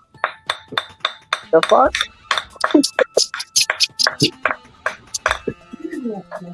Why they gotta be nerds? Remember they want no street niggas. That's a fact. I mean, okay, but what if they are street niggas? I seriously doubt it. Street niggas can have a telescope, and think about it. Hey, Lomar. I had to zoom in on my phone. I see your greeting. This was in 1969. Yes. So I don't think the term. I'm definitely sure it won't no YNs on no damn hand crank radio picking up no mission control signals from NASA. But the term street niggas wasn't even a thing yet. Exactly. My point. That wasn't even a thing. So, but I'm just saying, like, remember in the movie Armageddon, it was a retired military guy with a huge telescope who was able to see the asteroid that was coming. Right. So basically, what you're saying is that these people were, nerds. Yes. I'm just being silly when you say nerds, because damn, they had the radio technology to cut in. They were 1969 computer hackers. I mean, it's not hard to catch a radio signal. Like, radio waves are everywhere. You know, you ever been on a walkie-talkie and you catch some interference from somebody that ain't nowhere near you? Yeah. It's the same principle. Okay. So now I always thought that, it wasn't saucers, it was the Transformers who was there on the moon. But I mean, saucers, okay. Yeah, like spaceships. What if the saucers were the Transformers? What if? All right, moving on. I want to talk about this thing I saw yesterday about Stephon Diggs and his mama going to the Cardi B concert. Oh Lord, I heard about that. I mean, bruh, like, what are we doing here, people? First off, their drama was public, as Cardi always makes her drama public. I don't understand. The thing about Cardi that pisses me off is she put all her shit out there and then get mad when everybody in her business. This is true. Yeah. I was like, you can't give people the bullets to shoot you with, baby. I'm just saying. And I love Cardi. This is true. Like, at this point, you got to make it make sense. Do you want the nigga or do you not want the nigga? I know that's your baby daddy. I get it. But clearly, he's everybody baby daddy. So, this nigga got a starting lineup of kids. Like, what are we really doing here? You got French too. It gets to a point. Speaking of Cardi, let's segue real quick into this whole Offset thing. Yeah. Because, like, WTF, bro. Lil TJ? Yeah. That's who did it? Mm-hmm. Lil TJ. That's who shot him? It was him? Wow. I actually got a couple of his songs on my desktop upstairs. Lil TJ. That's who did it? Yes. And I actually found out from one of my cousins that little TJ was shot not too long ago. And the guy who did it is locked up, but I met this nigga. rolled and everything with the nigga. Yes. When I saw this nigga's picture, I said, oh my God. What is that noise when you're laughing? You hear that, Hampton? Is there what noise? There's no noise. Listen, when you get off, you have to go back and listen to when you laugh, because when you laugh, it sounds like an ant/chipmunk laughing. I swear to God, I'm not making this up. That's why I'm looking like this. It's like, oh wow. I'm Hampton. Am I making this up? Oh, you died. Okay, well, you know what? Have I met this guy I'm before? all right with that. I don't know. I don't think so. Met him through Rel.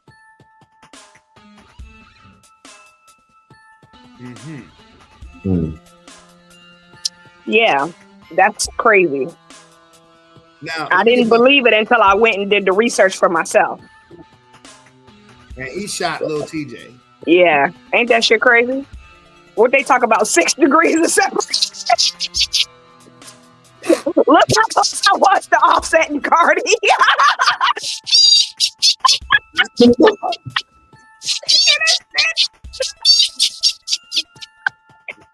I'm sorry. That's fucked up, right? I'm sorry. No, we're not laughing at you. Bro, is someone else laughing? Yes, it's like this. Is somebody turning your voice up when you laugh, or turning it up and fast when you laugh? Do I sound like Elphaba? It's I don't know. It's because I'm usually on my laptop when I do the podcast, but I'm on my cell phone right now. Or you just dip on the phone is what I'm hearing. I don't know. This is Samsung. I don't know. You gotta ask Samsung. Loma, I don't know who the hell that is. We're trying to figure that out. Like, yeah, you got to go back and listen to this shit. Lamar said, "Who the hell is that?" Well, you got like an evil ass witch laugh right now. First of all, bro, that is insane. I'm definitely gonna go back and listen to it. Do it back. You got to. You have to. That shit crazy. No, So yeah, and that's Stephon Diggs, with all them baby mamas you got, you're gonna be seeing a lot of this once you get finished playing football. Oh yeah, I saw that she's trying to make child support like $500K. You ain't that good no more, bro. So one I wanted to bring up was the president and creep, Donald Trump. This motherfucker, bro. Something has got to be done. I don't know if you guys heard, but earlier in the week, he basically was threatening Iran, saying, if y'all don't open the Strait of Hormuz, I'm going to blow y'all motherfuckers back to the Stone Age. Yeah. And nothing happened. Nothing happened. But the point I'm trying to make is, how are you going to sit here and say you're going to destroy an entire civilization all because they won't do what you want them to do? Because Trump is just trying to be a bully. That's what this is all about. This is all about trying to big boy somebody's turf. And it's very dangerous because, first of all, he's making us look bad on the world stage, first and foremost. He's starting to make us look like everybody was looking at Russia like. We starting to look like the new fucking Russia, okay? The big bad bullies on the block with nuclear weapons that's threatening everybody if they don't do what we want them to do. Okay? That pisses me off. It's very dangerous. It's putting America at risk. Okay? First and foremost. Second of all, is diabolical. You're going to kill a bunch of innocent people because you can't get some ships through the Strait of Hormuz because of a war that you started. So, at this point, we need to invoke the 25th Amendment, get this motherfucker up out of here. So there have been some Democrats signing petitions already. I encourage everybody to call into your local congressman and let them know that we gotta do something before ain't gonna be no fucking America left. What I would hope is that people from other countries would have and I don't know this to be true. This is just my hope and my opinion, is that people from other countries would look at this and have the common sense to say, there's no way that he speaks for the common American citizen. Mm-hmm. You know, I would hope, because that's why so many people are like against this war, because like these people in this other country, their citizens have nothing to do with this. The citizens here have nothing to do with this. And I would hope that people would, that logic, and just realize that you're just listening to the words of a power-hungry doofus that would just say, okay, he's the problem, not the rest of the country. Yeah, but check this out. None of the citizens of either country want this war. You know, like the Iranians don't want their regime, but they also don't want to be blown up at the same time. You know what I'm saying? Yeah, the thing is, the people never have the say. You understand what I'm saying? And the thing that makes this situation worse in particular is the fact that Congress didn't even okay this shit. This nigga just started sending fucking bombs like he's king of the world. So if Congress didn't okay this, my question is, that's a violation. Yeah, if Congress didn't okay it and he did it anyway, for one, why did the military listen? And two, why hasn't he been held accountable those are great questions. And reprimanded? Great question. Great questions. And we still trying to fucking figure out the answers. Look at the shirt, people. With all of this war talk, this is why this is exactly why this shirt was made. This is exactly why the shirt was made, for this situation right here and everything else, all this other crazy shit that's going on. You got that's 3. You got 2 more for me?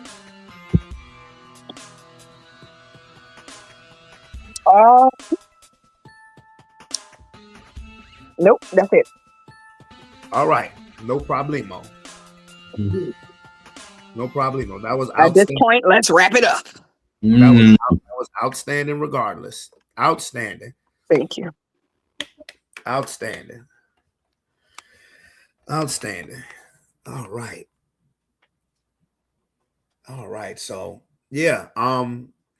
This, what me and Hampton were watching, like I said, it was Stephen A. Smith's retort to Matt Barnes, which I had told you a couple of days ago, you know, when I had played it, and you know, you were more or less like, yeah, Stephen A. is doing X, Y, and Z. But I was like, if you watch that joint, he really does put it straight down the middle. And there's one thing that I will say that is true, and I didn't even watch it, you know, it didn't even take a Stephen A. video for me to figure this out. Like, it's just what politics do to people. It's like, particularly on the Democrat side, if you don't represent Democrats, they will try to pierce your soul and talk mad shit about you. Yeah. And I'm neither. Yeah, but see, can I bang the gavel? Because no, I gotta disagree. I'm not banging the gavel. Let me tell you something. I had somebody agree with me. I don't care if Hampton agreed with you, okay? Damn, let me tell you what I have to say, all right? First of all, everybody's just looking. First of all, Brandon, you haven't always been into politics like this, okay?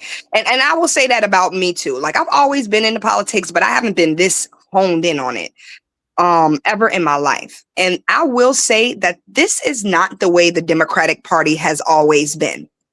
So to say that, you know, the Democrats are basically like, you're either with us or against us, ho, they're taking a page out of the new Republican playbook, the MAGA playbook, okay? Because that was Donald Trump's playbook from the beginning of his political career, so to speak. You either with us or against us, ho. And it was subtle at first. It was real subtle. But then it started getting real blatant. Real disrespectful, and all the Democrats are doing is what everybody's been asking them to do for so long, is grow a pair and match the Republicans' energy. Where did the hoe come from, though? Yeah. It just felt. I just felt it. Well, necessary. when I say that, I mean is like you're absolutely right. I mean, and it's not even really that I'm this locked into politics. It's just that I said this during the presidential race 2 years ago. I did not like the way the Democrats went about trying to secure votes, particularly Black men or Black people in general. You know, and I've always remained consistent with this. I've always held that at the feet of Joe Biden for waiting until the midnight hour to drop out of the election. And it just got to a point where all the Democrats were doing was throwing a celebrity out there saying, vote for her, vote for her, vote for her. And as if the way the Democrat strategy was for this past election was as if Black people don't have the wherewithal to think for themselves. That's what I got. That's my opinion. And you're absolutely right when you say the way that Donald Trump and MAGA has acted. You get no objection from me there, none whatsoever. And yeah, as far as the way Stephen A. basically explained himself and his actions, I could understand that because he's just looking at things equally from both sides of the coin, and I don't have a problem with that. Okay, well, I got a problem with something. I want to tell you what that is. Okay, because I was listening to you say how you were upset about how I don't give a damn about that gavel. You want to bang it when I'm talking. All right, no, but seriously, you said you didn't like the way the Democrats came at Black people, so to speak, throwing a bunch of Black celebrities. Yeah. You know, vote for us. You ain't Black, blah, all that other good shit, right? Mm-hmm. Okay, because you felt like it's what, like a clown show, you know? Not a clown show, but it's just like, do you almost make it seem like that we're not competent enough to make our own decisions based on the pros and cons and the facts that both sides are laying out. It was just like, well, he black, I guess that's why. Okay, well, let me tell you this. You know, what happened to your sound? Yeah. When you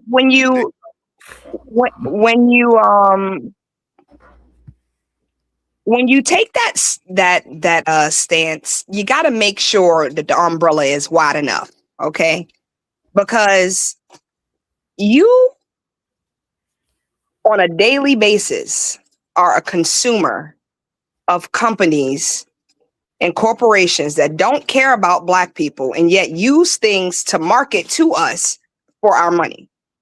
You do it on a daily basis and you don't complain about it. You shop at fucking Walmart. Okay? Like Walmart is always using some sort of black some sort of something. Okay? And I love Walmart. But see the thing, if we're gonna pick a stance and a fight against something, we gotta fight that fight all the way through. Because the thing about this monster, it's not just the Democratic Party, it's not the Republican Party, it's everything. Mm-hmm. So the thing I'm saying is, if you're gonna take that argument, that's great, but take it all the way. Don't support the Democrats. Don't support the Republicans. Don't support Walmart. Don't motherfucking support the fucking oil. Don't do nothing because it's everybody. It's everybody. Duly noted. So you can't, but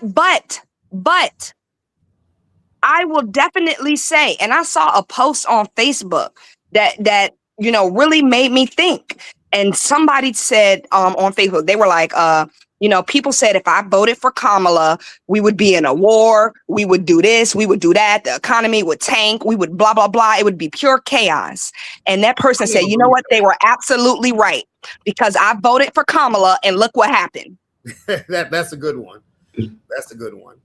Exactly. Everything Donald Trump said wasn't going to happen when he became president. Not only happened, but made life worse than it was before. I mean, I get all of that. I mean, I understand that, but this has nothing to do with Stephen A. Smith, okay? I get But all of you that, know but what? Stephen A. Smith he's the kind of black man that money talks first. Money is his loyalty first. He'll come to you as, oh, you know, I'm the brother. I'm your brother. I'm the this. I'm the that. But money talks first. And most of his checks are coming from the white man. well, not most, I would say all. But he outwardly says that he voted for Kamala. Okay. He doesn't hide it. What does that mean? And, I mean, but as far as what when you said I shop at Walmart, this, that, and the third. I mean, for one, now you're talking to me as an individual. I didn't vote for Walmart. Also, Shea Balaportier. You think Shannon Sharp is in there fucking whipping up brandy? No. It's a white man's corporation that put his black ass name on the bottle. But you hollering about the goddamn Democrats. What the hell are you talking about? You just went way left. Like, what? Wait a minute. We went from Stephen A. to Walmart to Shannon Sharp and liquor. What the hell? Okay. I'm out of order. You're out of order. This whole court is out of order. Hold your goddamn content.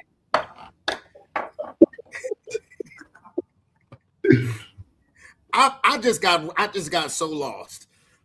I am so fucking lost. Hampton, wait, what's your opinion? We were. I mean, you started losing me. You started talking about Walmart. What I'm saying is Brandon's argument was that I didn't vote for Democrats because how they try to market to black people to vote for Kamala. But you shop at places that do ridiculous things to market to black people to buy their products. And you see no problem with that. That's the issue that I had. Yeah, well, I mean, I'm a places, though. But you shop at the same places. Yeah, but I'm not making the argument that you're making. That's not even. You're blaming the Democrats. I'm not blaming. Look, you voted for voted for Jesus Christ. That's right. That's right. That's right. Yes, I did. Proud of it, and we'll vote for him again. And you know, Jesus, I love my Lord, but that was a wasted vote. You wasted a vote. It's my vote. Basically, you just didn't vote at this point. I mean, they put that shit in the shredder. Let me laugh again. God damn. Wow.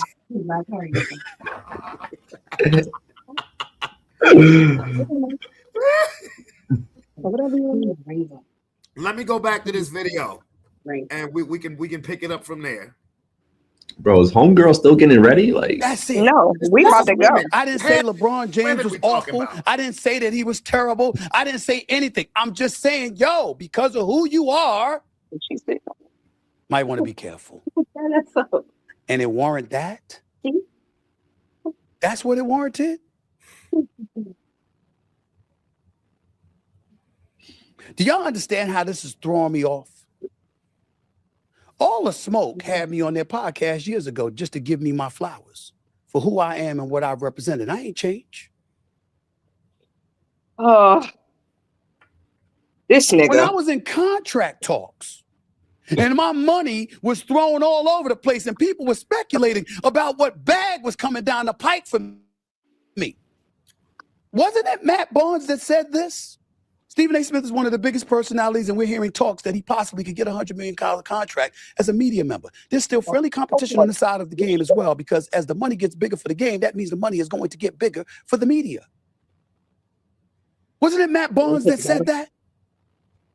Wasn't it me that had been seen on countless occasions talking about, I want everybody to get their bag. I'm happy that people are piggybacking off of me. I'm happy that you're in a position to get paid. And oh, by the way, don't go by just what I say. Use me as the conduit for conversation to springboard off of so you can have something to say and you can get paid too. That wasn't me. I think it was me. Was that me, Josh? That was me. I did that. Because I'm not rooting against anybody. What is that? I'm rooting for Y'all, that doesn't require you to agree with me. It doesn't require you to it doesn't require you to have your own opinions. This is a conversation about respect. Matt Barnes, you know that on my worst day, I would never talk about you like that. Not in a million goddamn years. Not in a million years. You know that. Why? How? Because I've had ample opportunity to do so, and I never have. Not in your entire career. I've always looked out. I've always big upped. I've always had nothing but profound respect for you. And I got to see you on social media popping shit about me like that? Really? Over some shit about LeBron, and then come to find out it ain't even about LeBron. I'll get into that in a second. But just to make sure that I'm not hypocritical here, what were we really talking about with LeBron? I'm sitting there saying, be careful about being so flippant. That's it. Be in a serious confine. Address the issue with the seriousness that it's going to deserve, because it's going to affect the lives of a lot of black people. That's it. I didn't.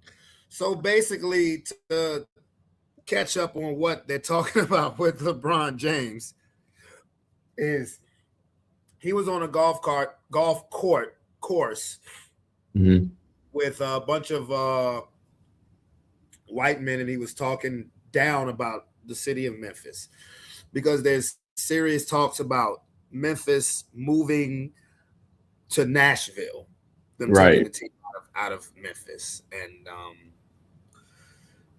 it's really on the city of Memphis to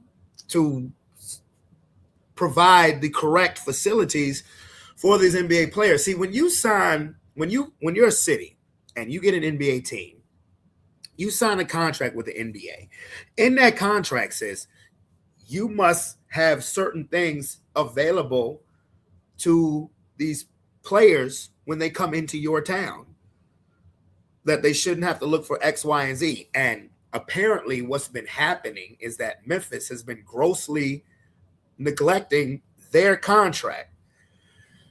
So now they're talking about taking the Grizzlies franchise out of Memphis to Nashville. And it's been, the franchise has been in Memphis for over 20 years, because originally, just a quick history lesson, originally the Grizzlies franchise was in Vancouver.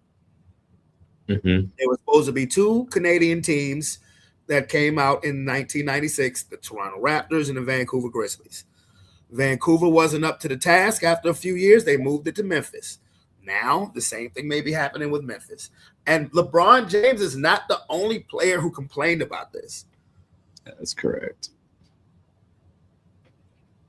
Now, one thing Stephen A. is right about, when LeBron says shit, it does carry weight. But to me, as far as this situation goes, my focus would not be on LeBron. It would be on the city of Memphis, as far as you got to get it together. And I understand what Stephen A. is saying, because if they take the team out of Memphis, that would be bad, particularly for the African-American community, because Memphis is mostly populated. Memphis is a black city. It is what it is. Memphis is over about 63% of the population in Memphis, Tennessee is black. But if you are the political powers in Memphis, it's y'all job to make sure that you don't lose that team, because you have nothing else in Memphis outside of memory lane for a bunch of soul music from back in the day, and the Peabody Hotel, the Peabody Resort, because you have nothing else in Memphis. So, any comments, concerns? I agree like fully, because the LeBron thing, like that's a little new to me, but I've heard so many other players, like active and retired, when they talk about like the worst city to go to, they all say Memphis. Every single one of them. Like, it's gotten to the point where when the visiting teams have to play in Memphis, they don't even stay in Memphis anymore. They stay in Mississippi. Yep. And I'm like, Mississippi. Mississippi is the poorest state in the country. And you'd rather stay there than Memphis? Damn.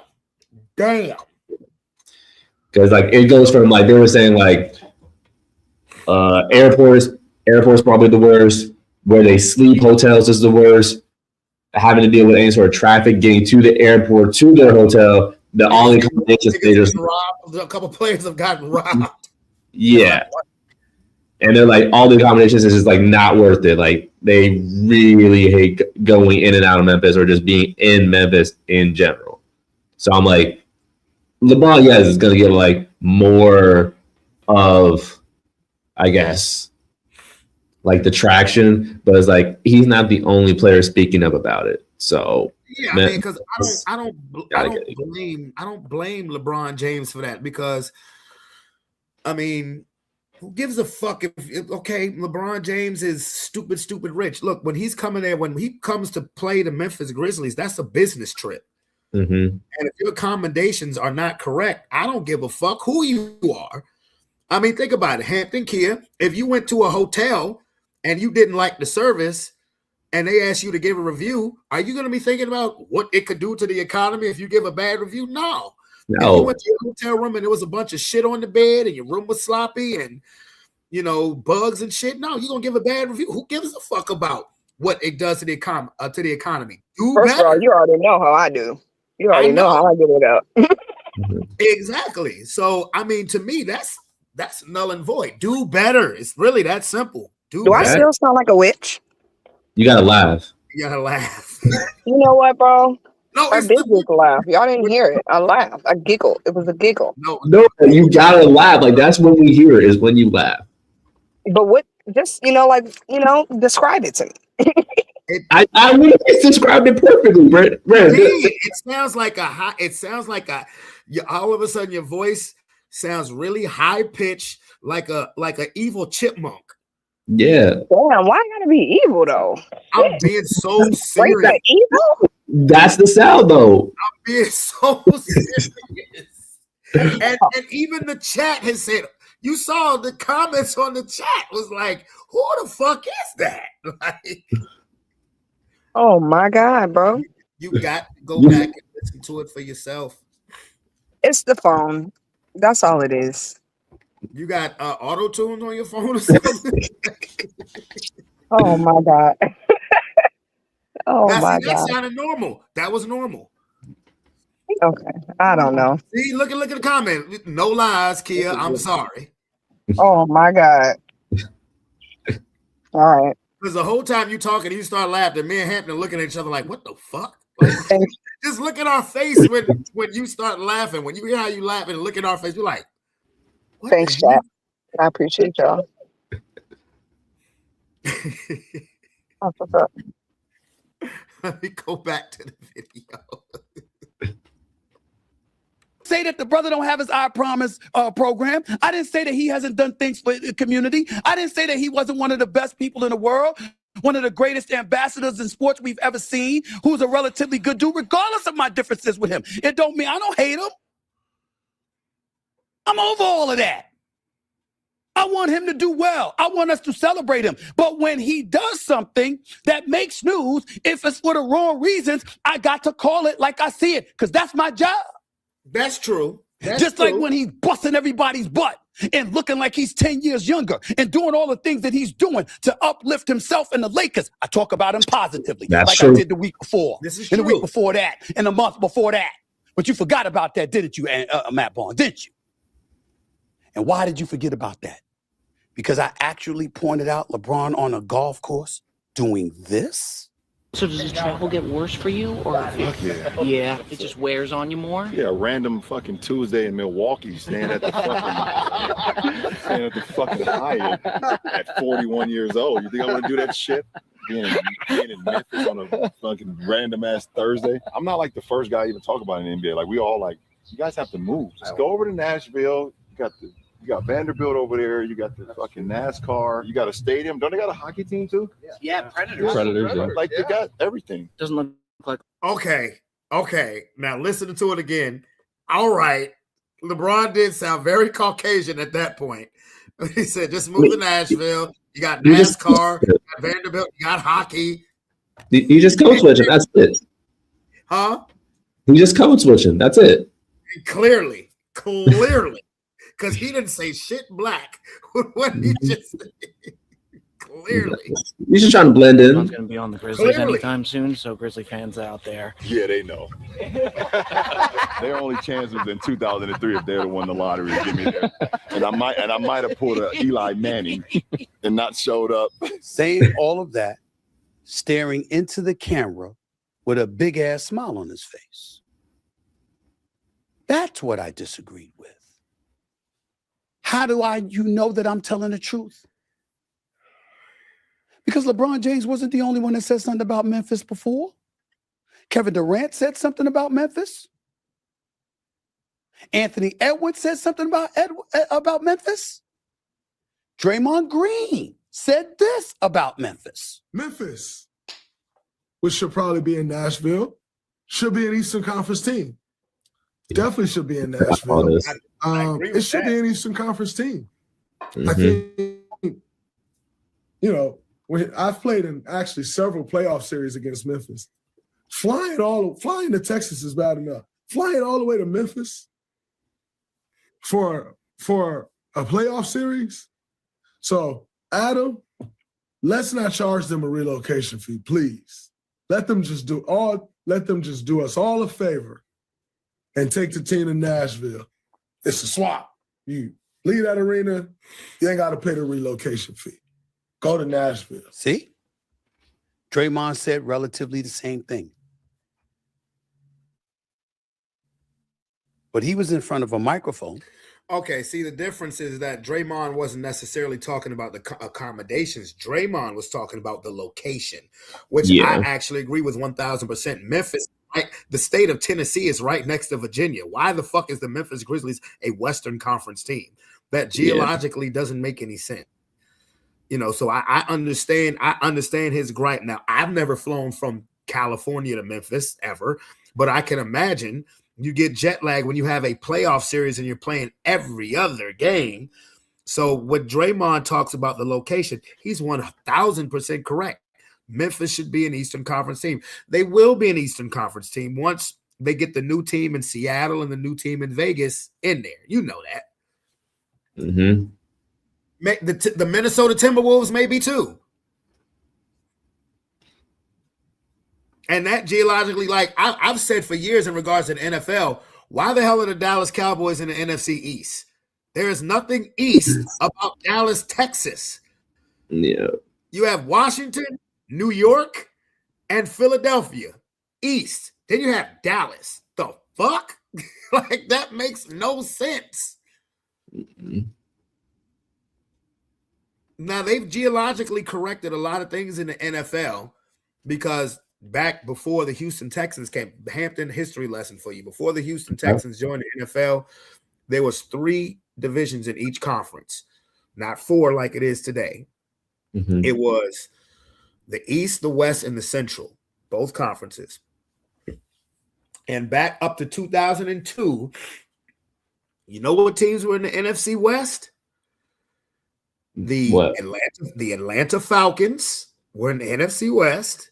The Atlanta Falcons, and the New Orleans Saints. Okay. That was the NFC West. Do you know what teams was also in the NFC East along with the Dallas Cowboys? Who? The Arizona Cardinals. I'm not lying. Look it up. This is facts. Okay. And then when the Texans came along, that made it 32 teams. So 4 divisions, 4 teams per division. And then they geologically swapped. Okay, we're going to take the Falcons out the NFC West and put them in the NFC South.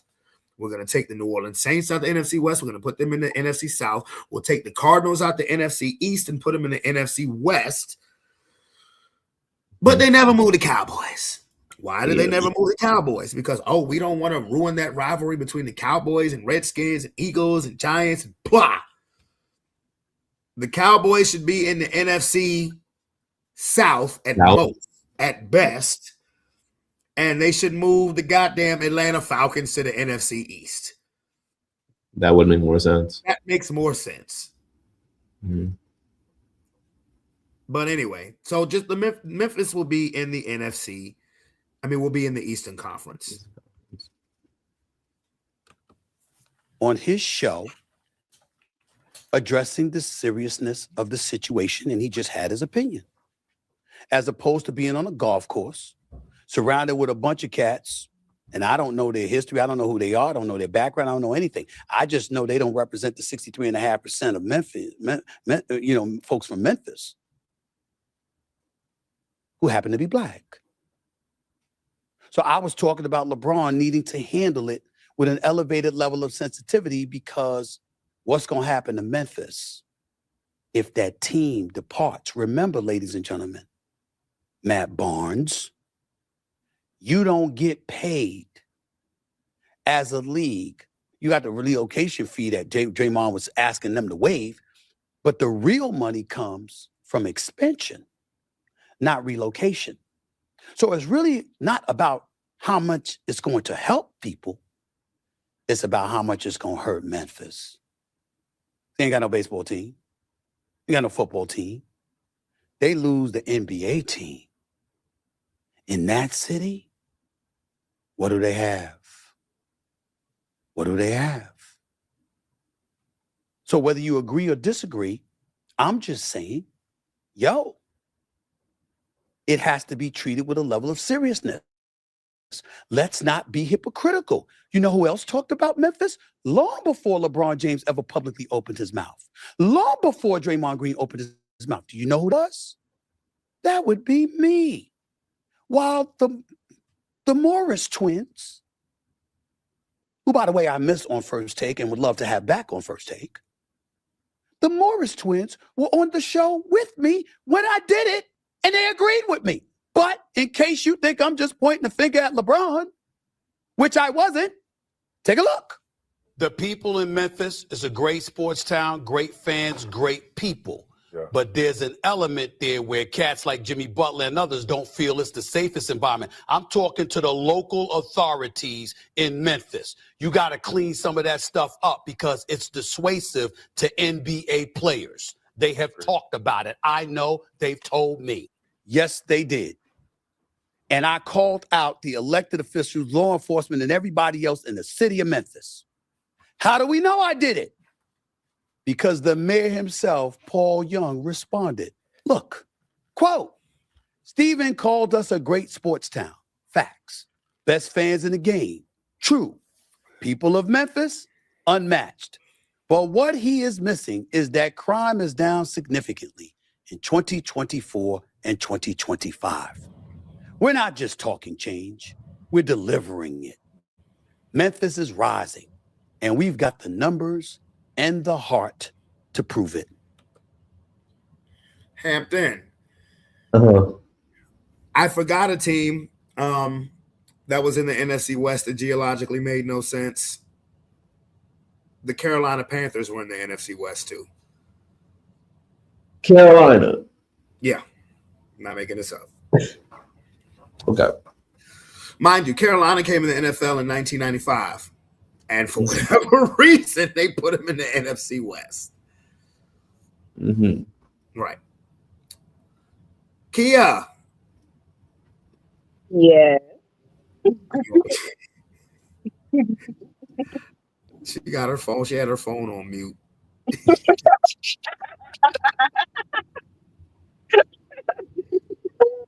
I was trying to be respectful. Kia, if you're out, if y'all have gone out, you don't, it's okay. Yes, I was trying to tell you, but you played the video, so I was waiting for you to finish. I was like, we're about to leave. When Hampton was like, your girl's still getting ready, I was like, well, we're about to leave. You just kind of played the video. So I'm sorry. Forgive me. I apologize. It's okay. Okay. Well, yeah, you guys have fun. Yeah, You too. Have fun. You be safe. Thank you. I will be. All right, G. All righty. All right. Later. Yeah, so again, mind you, the Panthers came in 95 for whatever reason. They were in the NFC West. Like the division that was created the NFC South. 3 of the teams were in the NFC West. Yeah. Yeah. Falcons, Panthers, Saints, all NFC West teams. And they just threw Tampa Bay in there, and there's your division. Because Tampa Bay used to be in the NFC Central. Okay. Yeah. And it was actually, I'll be honest with you, outside of the geological misdirection, it was actually some fun games. Because you had Tampa Bay and Green Bay playing twice a year. You had in the AFC, the Indianapolis Colts used to be in the AFC East. So you had the Colts and the Patriots playing twice a year, along with the Dolphins. You know, you had and in the AFC Central, which consisted of Pittsburgh, Baltimore, Cincinnati, Tennessee, Jacksonville, and Cleveland. Heated games. Okay. Yeah, man. All the way up until 2002. But Memphis needs to go to the Eastern Conference. Yeah, they do. They do. Even if, see, that was really gonna get out of context when we like look back and like John Moran making that comment like, "Oh, we fine in the West, now y'all in the East." If I'm the Minnesota Timberwolves, I'm begging to get to the East. Because I believe if Minnesota was in the East, they would be an instant contender. I agree. I think Anthony Edwards is going to turn into the new LeBron if he goes to the East. I would say the new Kobe. I would say the new Kobe, but okay. Cool. I see it. I see it. Yeah, I would say the new Kobe. Okay, let me go ahead with the video.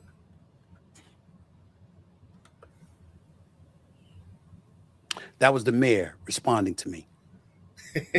And just the other day, he reached out to Kendrick Perkins to thank me for applauding him because the numbers have continued to improve. They've continued to drop. Homicides, murders, theft, etc. Memphis is moving in a forward direction because they got a mayor and Paul Young that's cleaned it up. Shout out to Stephen A. Smith and Kendrick Perkins for recognizing the importance of Memphis as an NBA city. That was this past Friday. Well, Matt Barnes didn't bring that up because Matt Barnes had a different agenda. He had a different fucking agenda. And that agenda has very little to do with LeBron. Very little to do with sports. Matt Barnes got political. That's what he did. And when that brother, who I still love, sat up there and accused me of tap dancing, respectfully, you got me fucked up. Oh, son. Wrong dude. I don't tap dance for nobody. I don't even know how to tap dance. I love the late, great Gregory Hines. And Glover and those cats. I don't tap dance. Let's be clear. He sat up there and this narrative that I'm not gonna hide, I'm not accepting it. This narrative, disrespecting black women. That's what, somehow we go from LeBron and the city of Memphis to bringing up me disrespecting black women. I could go certain places that I'm not going to go when it comes to disrespecting women, Matt. But I wouldn't do that. Once again, I'm not going to do that. Disrespecting women, I'm going to give it to all of y'all out there about Serena Williams. I can apologize to Serena Williams right now, as I have before, when she was dancing on stage at the Super Bowl off the Not Like Us jam by Kendrick Lamar for the halftime show. The reason why is because we was flippantly, what I'm accusing LeBron of on the golf course, we were flippantly, me, Shannon Sharp, and on First Take talking, and I flippantly said, you know what, take her ass on, blah, blah, blah. You know what I'm saying? If I was her man. When her husband came in the First Take, I was in Atlanta. Had I been in studio, I would have explained myself. And then he could have taken it wherever he wanted to take it. But I understood him coming to the defense of his wife, and that's his wife, and I didn't mean to be disrespectful. I wasn't really talking about Serena, y'all. I was talking about men.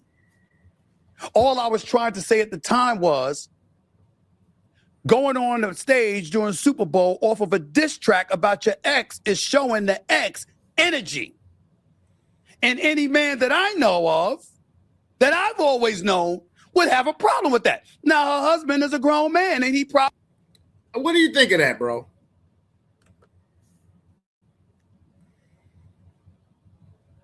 I'm just curious. I just want to know. What do you think of that?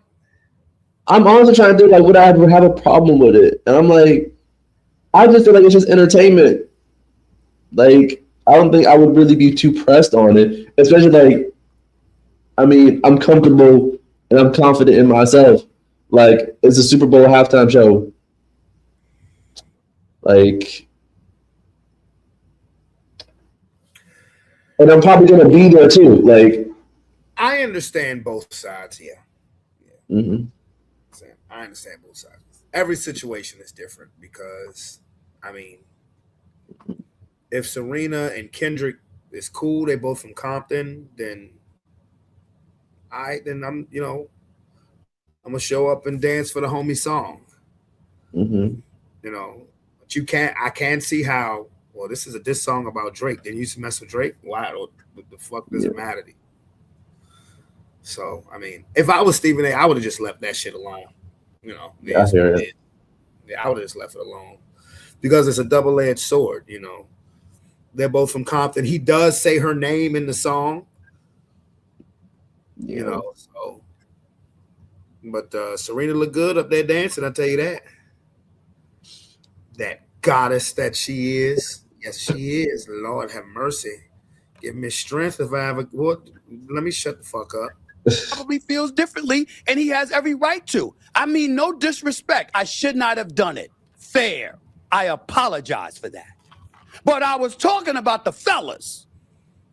Because I'm saying with fellas, if my girl is showing that kind of energy to an ex, I'm looking at you like, how come you're feeling that energy towards the ex? Mm. Now, how do you feel about that? Okay, so let's play a hypothetical game here. Uh-huh. If that was your ex and you heard a diss song or anything negative, you know, and this was your ex from, you know, years ago, not like your last ex, or even, I don't give a fuck if it is your last ex. If you had an ex and you've decided to commit yourself to another relationship, if you see a song made to diss your ex, would you want in on the action? I mean, like, okay, say your female wanted in on the action on the song that's disrespecting her ex. How would you feel about it as the current? So I'm not involved at all. So it's my current girl wants to be involved. So, but it's her ex or my ex? It's her ex, not your ex. I mean, hypothetically speaking, now, like, I mean, you have to be like a talking point, like, why do you want to be involved?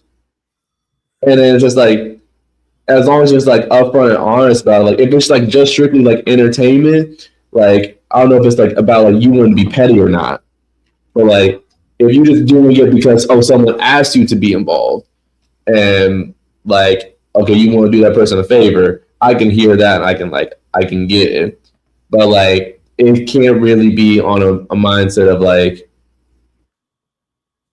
I don't know, not necessarily like getting one up on someone. Like, 'cause I feel like we're like above that. Like, you're past that. Like, we're good, we're strong. You don't got to show out and be like, hey, I know I'm really good, and this person really did you dirty. I want to be involved and like pour salt on the wounds.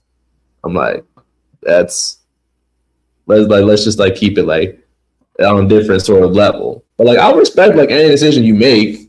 Like if that's the type of time you want, just let me know. Yeah. Understand.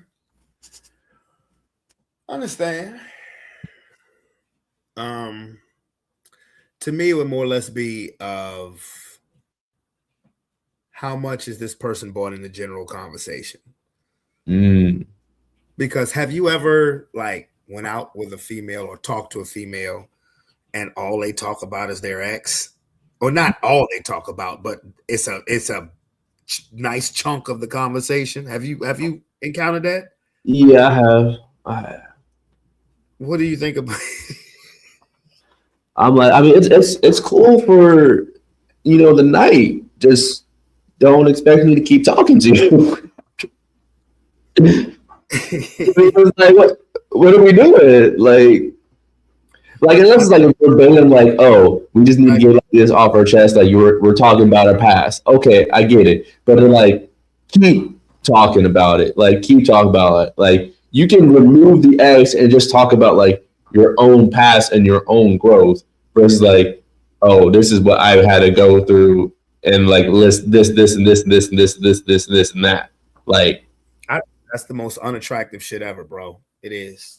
Because if I'm for a man or a female to do, if you're meeting up with somebody, or talking to them, whatever, and they keep bringing up their ex in conversation, it's like, then you're clearly still not over your ex. That pain is still fresh. That venom is still fresh. That pettiness is still fresh. Those feelings are still fresh. Like if I'm talking to you, if I'm giving you my time and energy, and you want to base a lot of the conversations on the shit that your last relationship did, that's a red flag for me. That's a red flag for me. Because that's one thing I do not do if I'm talking to if I'm talking to anybody new.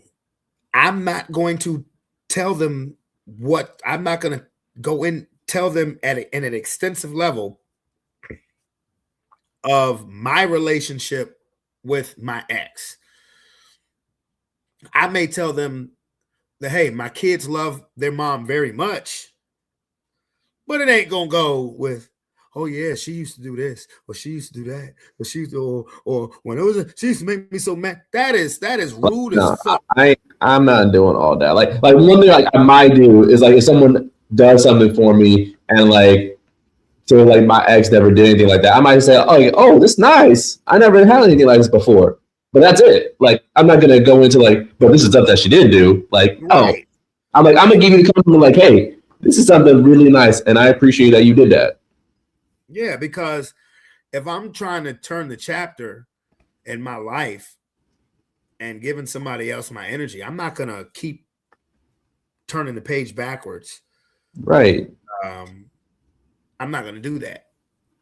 I'm just not going to do that. That's, to me, that's just as rude as being on a date and the date is just constantly on their cell phone. That's rude as fuck. Yeah. Are you on a date with me or your motherfucking cell phone? Because you could be texting your ex during the whole time of the date. See, that's why I gotta do like an activity date for like the first one or something. Because it's just like, hey, bro, I'm not. I don't even have the patience for all of that no more, bro. Because I got too much other shit going on with my life. I don't have the patience for that shit.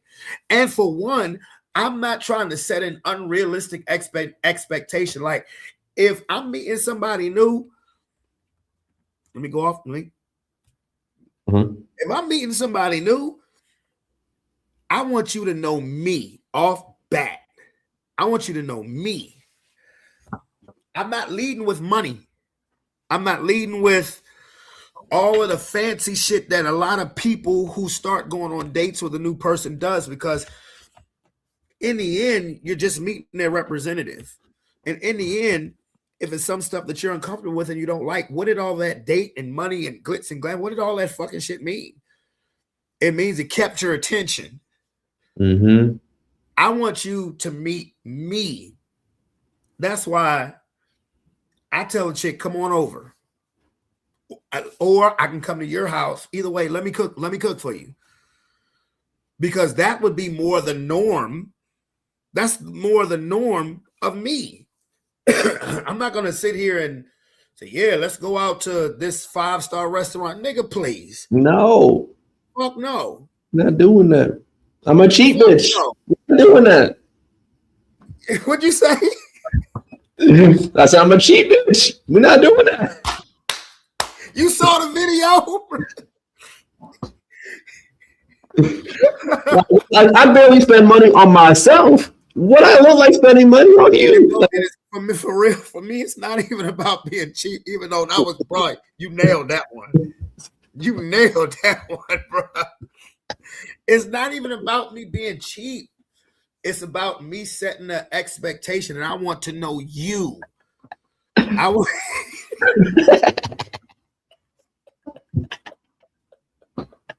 I'm being that.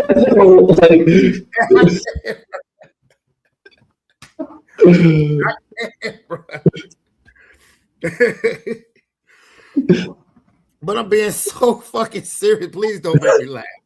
I'm being.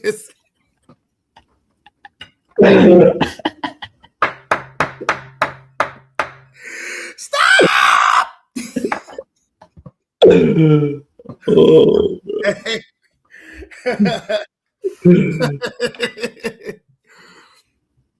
Bro, I'm being so fucking serious. I'm trying to be so fucking serious right now, bro. Yeah, I hear what you say. I hear what you say. I see what you say. It's not about that. I'm trying to be so fucking serious right now, bro. I'm cheap. It's like it's not about me even trying to be cheap. It's about me just wanting to get to know the real you, because people do this facade, and you meet the person's representative and you make promises to each other that you're getting from the good version of that person. Mm-hmm. And I'm trying to meet the real you. I tell anybody who come over here, I tell you, come comfortable. Don't come here like you about to go out to the club unless you plan on going to the club once you leave my house. Mm-hmm. If that's the case, then it is what it is. Just come comfortable. Because I tell them, I'm going to be comfortable. I'm going to be in some basketball shorts and a t-shirt on. Yeah. That's it. I'm going to smell good. I make sure I smell good. You know what I'm saying? I'm going to have my fuck me cologne on. You know what I'm saying? I'm just keeping it a buck. You never know where the night's going to go. I'm just keeping it a buck. It's okay. I got to go 2-1-2, so. Exactly. So, but I'm trying to get to know you. And I want you to know what my basic skills are off the bat. I'm not trying to set a precedent of, we went here this time. Where we gonna go next time? Yeah. And for one, I'm not chasing no chick, bro. I just can't. I can't. It's such a dilemma that I be in, because I really do want love, but at the same time, I don't trust nobody. I don't trust nobody. Yes, right, Lomar, the fuck me cologne. You damn right. I put on that shit that smell good. Yeah, I do. Because, think about it. Why should a man put on, girls have a fuck me dress. They do. Yeah. Girls have a plethora of fuck me dresses in their closet when their feelings are hurt, whether they're single and lonely, whether they want to get back at somebody, or whether they're just promiscuous. They have a multitude of fuck me dresses in their closet. They don't. Now, do they get worn often? Depends on the person you're talking about. But a man shouldn't have a fuck me suit, because if they do, then if they do, then you may fall under the same categories. No, I think some men got some. I definitely believe some men got some. Like they got it's like the ones with the suits, but then they got the shirt all open, so and then they got on so you can see the chain and like a little bit of the chest. Yeah. Like you in Miami or somewhere. Yeah. Mm-hmm. Hey, look. For me, look, I wear basketball shorts, so that way if you see me be aroused, you can see it. There's the fuck me outfit. I'm keeping it a buck, bro. I'm being dead. I'm being so 100 right now, bro. I mean, I was like, if we chilled in the crib, I ain't gonna lie, I got my gray sweatpants on. Bro, if you exactly so if you get close, if you graze that area and you see growth, you know what's up. Take it or leave it. Take it or leave it. Because when I say I'm gonna be comfortable, I'm gonna be comfortable, especially if you're coming over here. It's my fucking house. It's my house. So I'm not gonna like, you've been in my apartment a bunch of times. The fuck I'm gonna get all suited and booted for this. I'm not saying that like I have a bad apartment. It's like, what the fuck am I gonna get suited and booted up in here for? For what? So we can sit down and watch on demand? For what? But no, that's the type, and see, I do that from the beginning because I want to know you. I want you to be comfortable. I don't want you to think that you have to put on a facade to impress me. No. If a chick, and look, I'm just different. I think a chick in some sweatpants or some leggings is sexy as a bitch. I love it. I love it. I do. I love it because it's so authentic. You can have on leggings, a t-shirt, and a ponytail, and I would be like, God damn, I'll have a fucking baby hand rub. See, ponytail's cute, but the messy bun. Right. That's what I'm saying. Like, I'm not Hasidity at all, bro. When it comes to being comfortable. Yeah. So I don't even know how we got on this situation. We was listening to Stephen A. Smith. No, because you asked me like, because then he talked about Serena Williams, and you were like, yeah. Was in this situation. Yeah, like, bro, like if I'm talking with you, and especially if we, if it's something that's just starting, I don't want to hear about your motherfucking ex all the time, because that lets me know that you're not totally over the situation. I really don't. I don't want to hear about that shit. Because if I hear about it a certain number of times, I've already deduced in my mind, all right, well, this is a one-time deal. And if you ask me, well, you didn't like me, and I'll tell you straight up, no, you talk about your ex too much. I don't want to hear about, if that still lingers over your head, then maybe you need some more time to yourself to let that shit go. Real talk. That's real talk. If that still lingers in your head, then maybe you need time to yourself.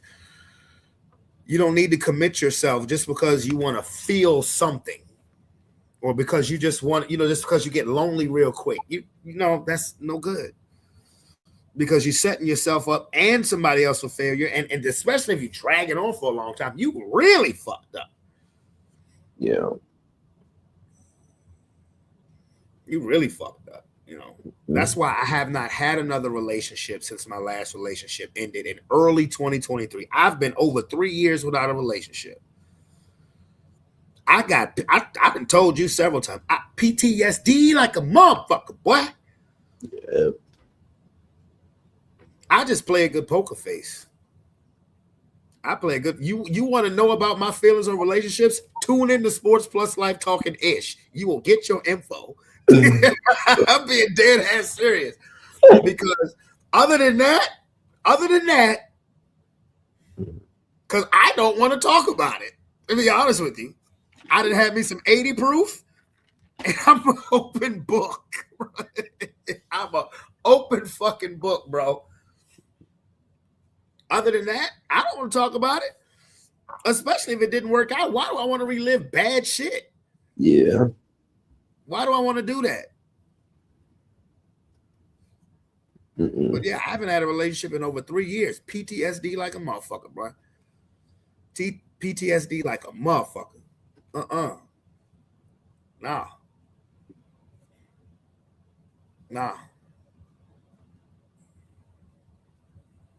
Hello.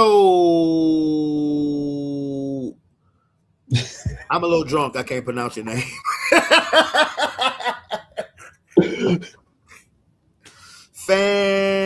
Fanatical cats. Hello, fanatical cats. You got it. Mm-hmm. Okay. Hey, that C and that I was floating a little bit.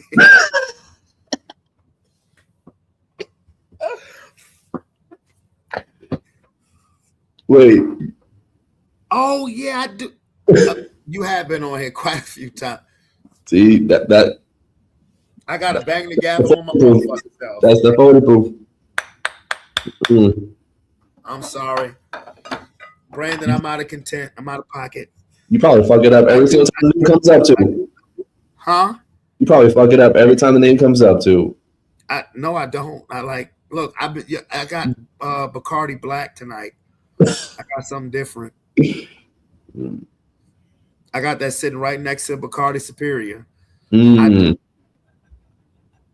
Yes, you the first. Yes. Forgive me. Forgive me. Shishi. Are you the first to Hey, I got a new hopefully this new thumbnail will, help me get some more likes. But see, the thing about me with this show, Hampton, is honestly, you how many podcasts do you watch where they say hit the like button, good people? Hit the like button. At the end of every single one. I don't give a fuck, personally. Because I've never made a dime off this bitch. Never. And we're coming up on 8 years of Sports Plus Life. 8 years of Sports Plus Life. Never made one penny. I didn't have my Cash App name up here for the last year and some change. Ain't never got a dime. Never. It ain't about the money with me. It ain't about the likes with me. It's really not. It's honestly not. But yeah, so thank you so much for giving me a like. I appreciate you. I do. I really appreciate you. But how often do you hear me say that? Hit the like button. No, never. Ever. I don't care. Because if you like it, even if I watch it and they tell me the video, like most time, like I barely be liking the video anyway. I just be tuning in just because I'm subscribed. But like even if I do like the video, if you tell me to like the video at the end, I take my like button back. I mean, yeah. I mean, if you like it, keep watching. Do as you will. Like, and if you don't like it, go to the next video. I don't care. Like honestly. And fanatical cats, I appreciate you. I do. Check this shirt out. I made this shirt. I'm selling these shirts. Holla at your boy if you want one. We're in a time right now where we need love. We need peace and love. Yes, we do. Heart equals peace. So you got it. I appreciate you. Big time. Big time. Yeah, I'm gonna be sending you my $20. Yeah, man. Hey, look, I got you, bro. I mean, I can make it tomorrow. Real shit. What size? Medium. Medium. What color do you want? Do you want gray or do you want white? I want gray. Okay. I'll pick it up for you tomorrow, and I'll make it tomorrow. Appreciate no problemo. you. No problemo. Okay. Yeah, bro. All I'm gonna do is take that 20 and put it in my business account. So. To get more designs, dude. I mean, and I want I'm making this peaceful shirt because pretty soon I'm gonna be designing a new shirt that's the exact opposite. It's gonna say you gotta act right before you get smacked right, bitch. That's what it is. I'm so serious. I'm gonna need one too. You better Yeah. act right before you get smacked right. Okay. Yeah, because when the whole family gets together, I'm gonna be wearing that. Bro, I'm dead. Yo, I said this once I got the cricket and the press. I said, I'm gonna make so many shirts that the only thing y'all gonna see me wearing, even not just on the podcast, even out in public, all you're gonna be seeing me wearing is my shit. Mm-hmm. That's it. Now, who the fuck is buying clothes anymore? I'll buy some pants and shoes, but who the fuck is buying shirts anymore? Don't let me find a joke where I can make some pants.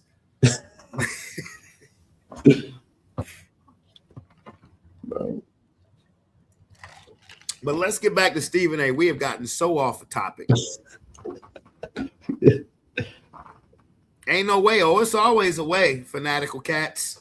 You have me now. What's your problem? That's where I was coming from. Open to correction by her husband, which he was perfectly within his right to sit up there and say, you know what? You're not married. Who are you to talk like? I got it. He was right. Period. And I apologize from the bottom of my heart to Serena. No problem. We're going to put a stop to this Kamala Harris and Jasmine Crockett stuff. I'm not having it. Disrespect. So we find out one thing after another that we may have been deceived about by folks on the left leading into the last election to ensure that they vote for us. And I speak about it, and I'm frustrated about it, and I'm pissed off that they blew an election because to me, Trump didn't win. The Democrats lost it. And I'm being disrespectful to Kamala Harris. Matt Barnes, I thought you watched the show. You didn't see me say that she wasn't set up to win? You didn't see me go at Trump when I sat up there and pointed out? Don't be talking about her like that, challenging her IQ. This is a woman that was a former attorney general for the state, former senator, former vice president of the United States of America. Don't talk about her like that. You didn't hear that? You didn't hear me say that she took it to Trump during the debate and that she had won that debate? So I say all of these positive things, but I am critical of her because she showed up on The View when asked if there was anything about Biden and his administration that she would have done differently if she was in charge. She said she couldn't think of anything. I thought she lost the election at that particular moment in time. How is that disrespectful? And she damn sure lost the election there for me. How? At that point. Because I made an observation that happens to be right?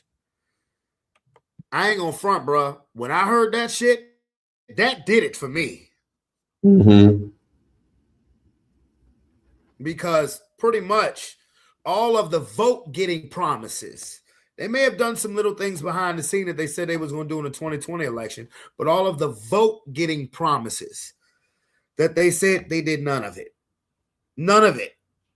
So when she came out there and said, oh, there's not much I should change, I was like, oh my God. I was like, oh no. Yeah.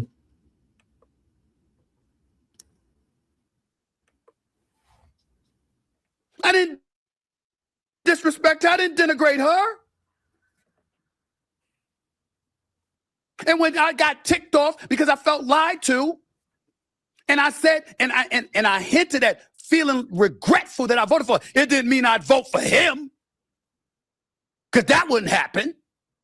How is that disrespectful? How? Jasmine Crockett. You brought that up too. Disrespecting Jasmine Crockett? I apologized for being associated with any kind of content that would allow Trump to think it was okay to call her low IQ. I was the one that pointed out that she was licensed to practice law in Texas, Arkansas, and federally. It was her own mother who came up to me and thanked me for speaking so positively about her daughter when she showed up in New York to appear on The View. Did you bring that up, Matt Barnes? We did it on this show. But because I questioned that you in Texas, not New York, not California, liberal states, sanctuary cities, sanctuary states, liberal policies. No. It's Texas. Down south, down yonder, down there. Texas. Where they live by a different set of rules.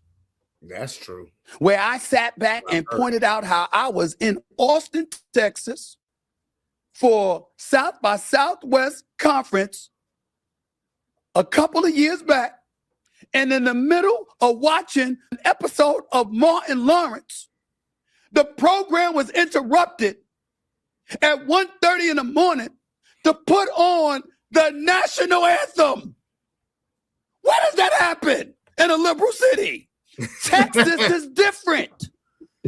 It's different.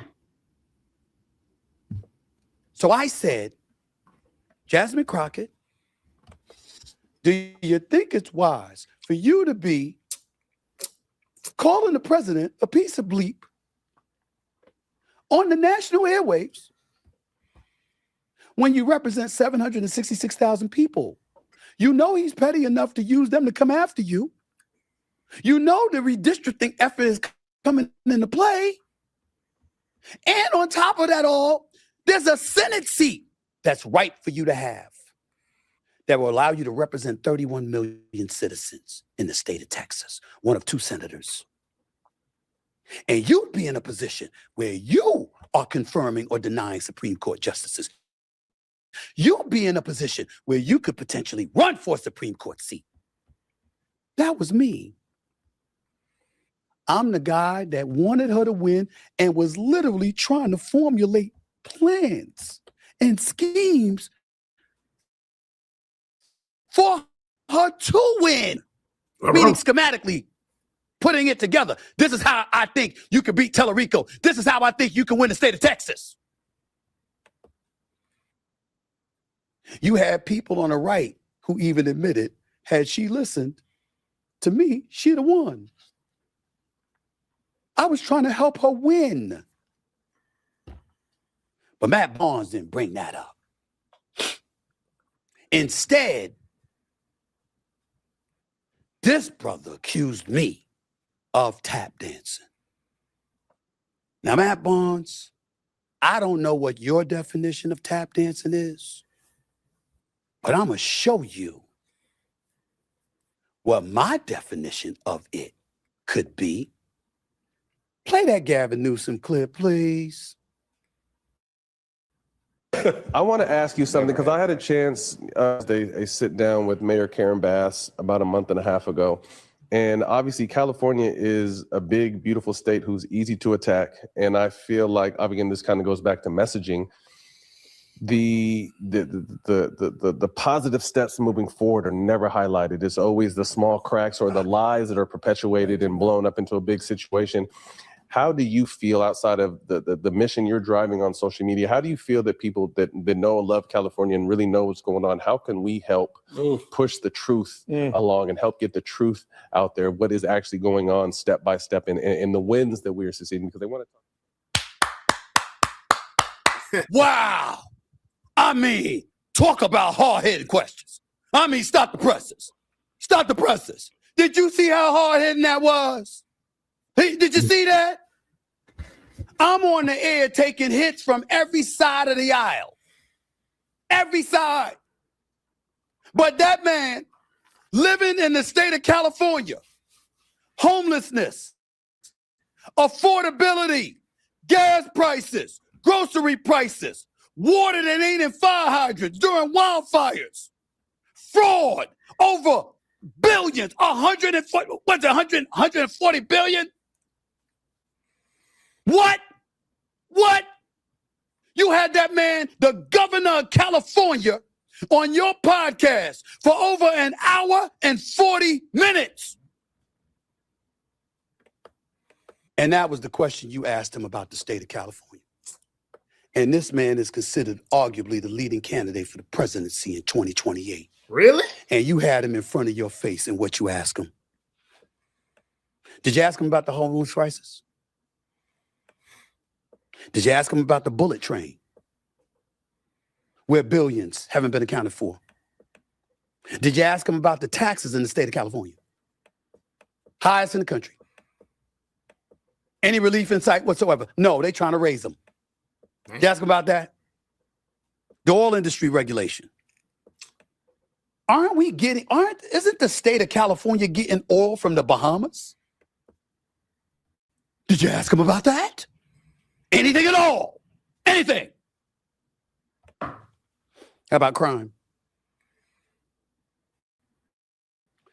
How about fraud when it came to COVID and the COVID payments? How about the 9/11 system, Matt Barnes? That hasn't worked, yet they spent hundreds of millions on it.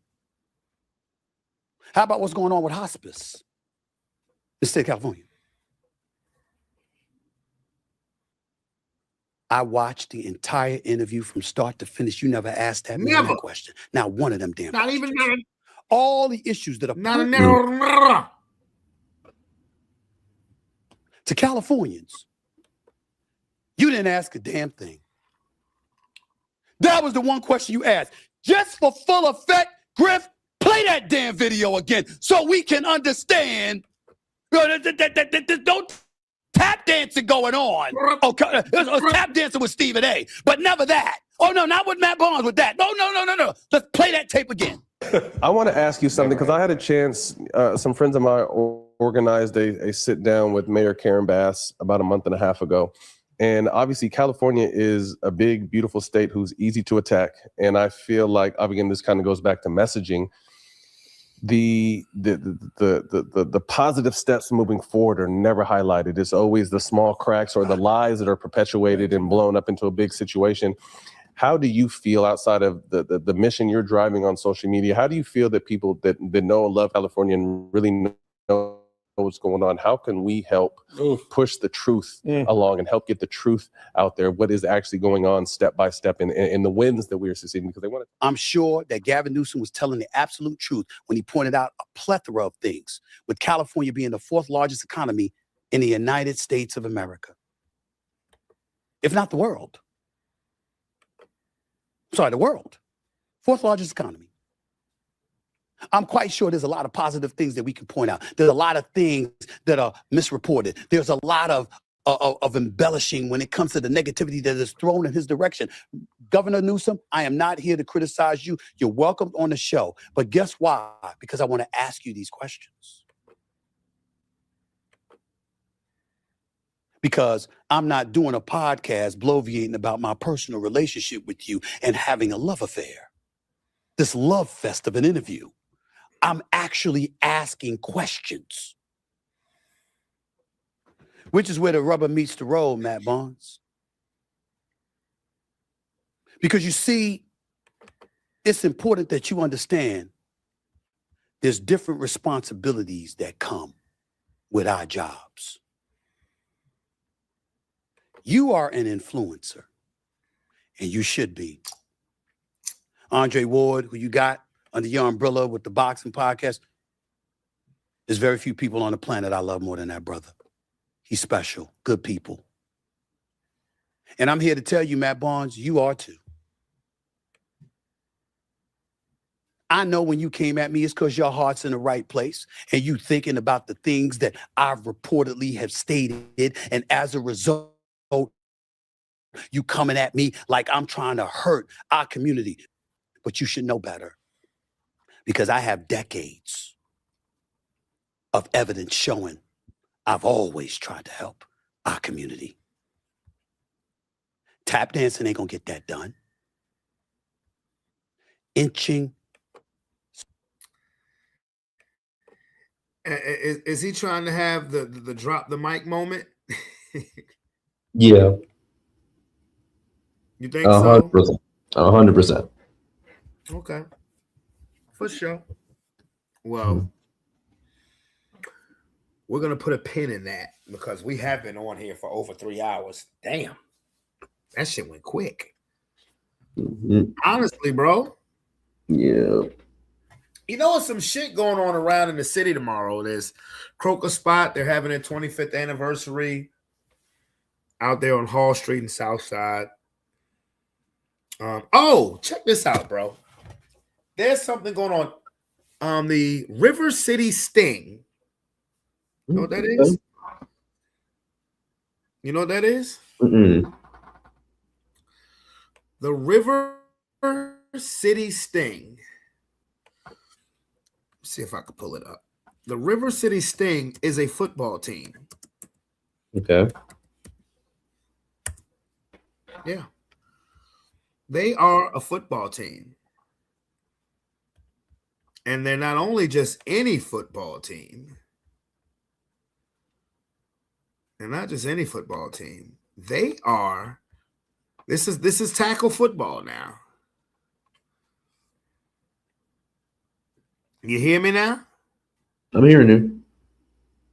This is a tackle football team. This is a professional women's tackle football team. Okay. River City Sting. River City Sting. And they have a game. Let me pull this up. They have a game next week. Yes, they do. Let me see. Let me pull this up. Hold up. Give me a second. Here we go. River City Sting.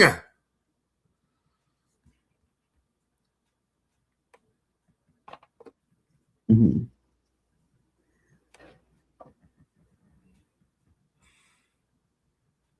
And they have a game next Saturday. Okay. It's versus the Lady Eagles. And that game, oh damn, that game ain't till 6 o'clock. Okay. Man, I ain't know that. That game is at 6 o'clock. And you know where it's at? It's showing you right here. Is it Highland Springs? It's at Highland Springs. And this game is absolutely free. Okay. They're free. I'm going to be in attendance. They any good? I don't know. I don't know. I see now the game is at 6 o'clock. I need to go out to Holland. I need to go out to the Springs next week anyway, because I need to check. I need to just, and it's not like I don't know the lay of the land of the event where the cookout is going to be. I just need to go there to really map out where I want to set shit up at. Yeah.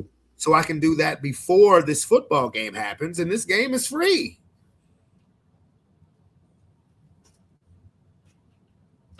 Mm-hmm.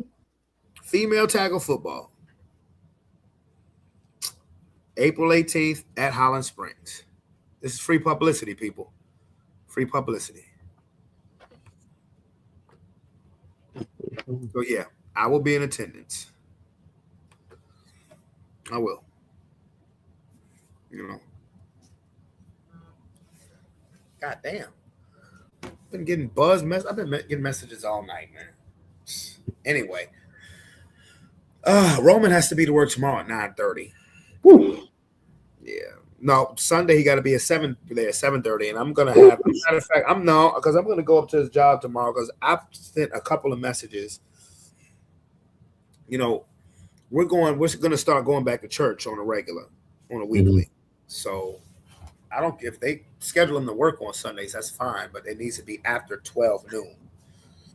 Because they have them scheduled Sunday for 7:30, and I'm like, bruh, now I have to miss church. And it's not like it's 7:30 to 2:30. If that was the case, that's different. It's like 7:30 to 10. So it's like, yeah, so like after, yeah, I'm dead ass. So now I have to miss church, and I'm gonna let them know, bro, you're gonna schedule them for Sunday, do it at 12 noon. Mm-hmm. Do it after church. Yeah. Because I called there a couple days ago and really didn't get any response. So I'm like, now, all right, look, now I got to come there. And I don't want to speak for him because I'm like, I want him to take these responsibilities for himself. But he don't give a fuck. Like he don't even like the damn job. Yeah. He just, but he likes the check. You heard me? He likes the check. Mm-hmm. He don't like the job, but he like the check. But the only way you can get the check, my boy, is you got to work for it. That's right. You okay?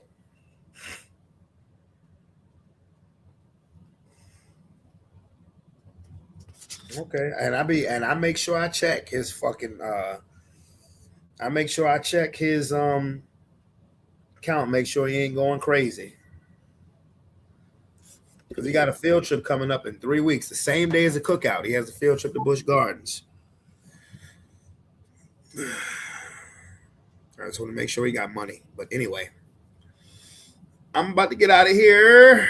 And listen, you guys, the next Sports Plus Life show on Monday, you will see the new thumbnail. And what I'll be in works with next is getting the new thumbnail made for this show, Sports Plus Life Talking Ish. Hampton, I need a picture. Got you. Now, you want me to make this shirt? You want come through tomorrow to get it? Yeah, I can come through tomorrow. You said you want one in gray, size medium. Yeah. Got you, Cup. Is that the only shirt you want? Or, I mean, you said you want when I make that, you better act right for you get smacked right. Okay. I haven't made that one next. Maybe I'll make that tomorrow. Yeah, I mean that would you can take your time with that. Like the whole family, we're not gonna get together until like Christmas time. But yeah, I'm definitely wearing that. Well, I'm going to make that well before Christmas time. I promise you that. Yeah, I'm gonna need that because everyone like to treat me like a servant, and I'm like, nope. As soon as I put this shirt on, don't ask me to do shit. It's my vacation too. Let me relax. This is true. This is true. And it'd be like the smallest stuff too. Hampton, the TV not working. We need your help. I'm like, did y'all even try? Did y'all even try? I ain't fucking with you right now. I'm like, I'm being dead ass. Like, and I get up there, I figure it out in like a minute. That means y'all really weren't trying hard enough. I'm not fucking with you right now, bro. That's you, isn't it? That's you. Bro, I know you're so serious right now. That's why it's so funny, because I know you are dead ass serious, bro. Oh shit, I know you're serious. But yeah, man, I got to get you in this all day, all night merch, man. You know, definitely. Now, when I get the thumbnail and the picture made of Sports Plus Life Talking Ish with your picture on it, I'm gonna make a shirt out of that too. Of course, I'm not gonna charge you anything with your damn face on. Appreciate you. I'm not gonna do that. No, I'm not gonna do that. That's you. Just like Aaron came over to get his post game show shirt. Yeah, I'm not. And Sean is gonna come over to get his post game show shirt. And it's too unique shirt. I'm not. No, I'm not that nigga. I'm not that guy. You know what I'm saying? Now, the only reason why Pops is paying for his shirts because he asked me to make them. Yeah. You know. But yeah, I can pull up tomorrow. Yeah. Yeah, but no question. Like, I voluntarily made the post game show shirt and the two unique shirts. I'm not gonna just like I'm gonna voluntarily make the Talking Ish shirt. I'm not gonna charge nobody for shit I voluntarily made and your faces on it. I'm not that guy. I'm not that guy. But anyway, you guys, it is almost midnight. You don't haven't eaten dinner? Bro. You gotta stop doing this. It's not on purpose, bro. Look, I had company, bro. Aaron left like 10 minutes before I went live. Mm-hmm. Now, Aaron came over here because I had macaroni and cheese. Yeah. You still got some more? Oh, shit. I should have told you. It was at the daycare. What the fuck? I was there. I didn't even think about it. That's my bad, bro. It was at the daycare, and you was just there today. It's at the daycare, bro. It's at the daycare, bro. That's fucked up. I'm sorry, man. Aaron wanted that. He came to get his shirt, but he asked me, could I save some macaroni and cheese? I said, I got you, bro. And he fucking crushed it too, bro. I bet he did. you guys out there in Sports Plus Life land, I guess I don't know if that's a thing or not. I make the best macaroni and cheese in the world. Fuck Stouffer's. Anybody else macaroni and cheese you think you tasted that's better? It's not better than mine. I promise you. Hampton will try to deny it, but you see his reaction when I said Aaron came for some macaroni and cheese. He ain't getting none. You see that reaction. I mean, my brother still make it a little bit better. I'll say that. Bro, this macaroni and cheese I made, nigga. Hey, bro, I'm getting better. Okay. I mean, I wouldn't know. No, you wouldn't. I wouldn't know. Because you think your brother's is better. Yeah, but I gotta put him up there. I mean, also gotta shout him out. It was his birthday yesterday too, so. Oh, shout out, bro. No question. Shout out. But anyway, it's your boy Brandon Bravon Towns. Any final comments, Hampton? Oh, I gotta start putting things together. My birthday in 2 weeks, y'all. 2 weeks. Yeah. Let's see. My brother actually called me today. He's like, "All right, my birthday just passed. What are you doing for yours?" I was like, "Shit, I don't know yet. Still." I say, yeah. What are you doing for yours? I mean, I'm gonna figure it out. Probably like maybe at the end of this weekend. Maybe actually, I probably won't even think about it again until next week. So, real talk. But I'm gonna figure something out. Okay.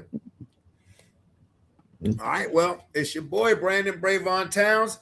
We out this bit. Peace. We love you. I see y'all on Monday. Yes, sir.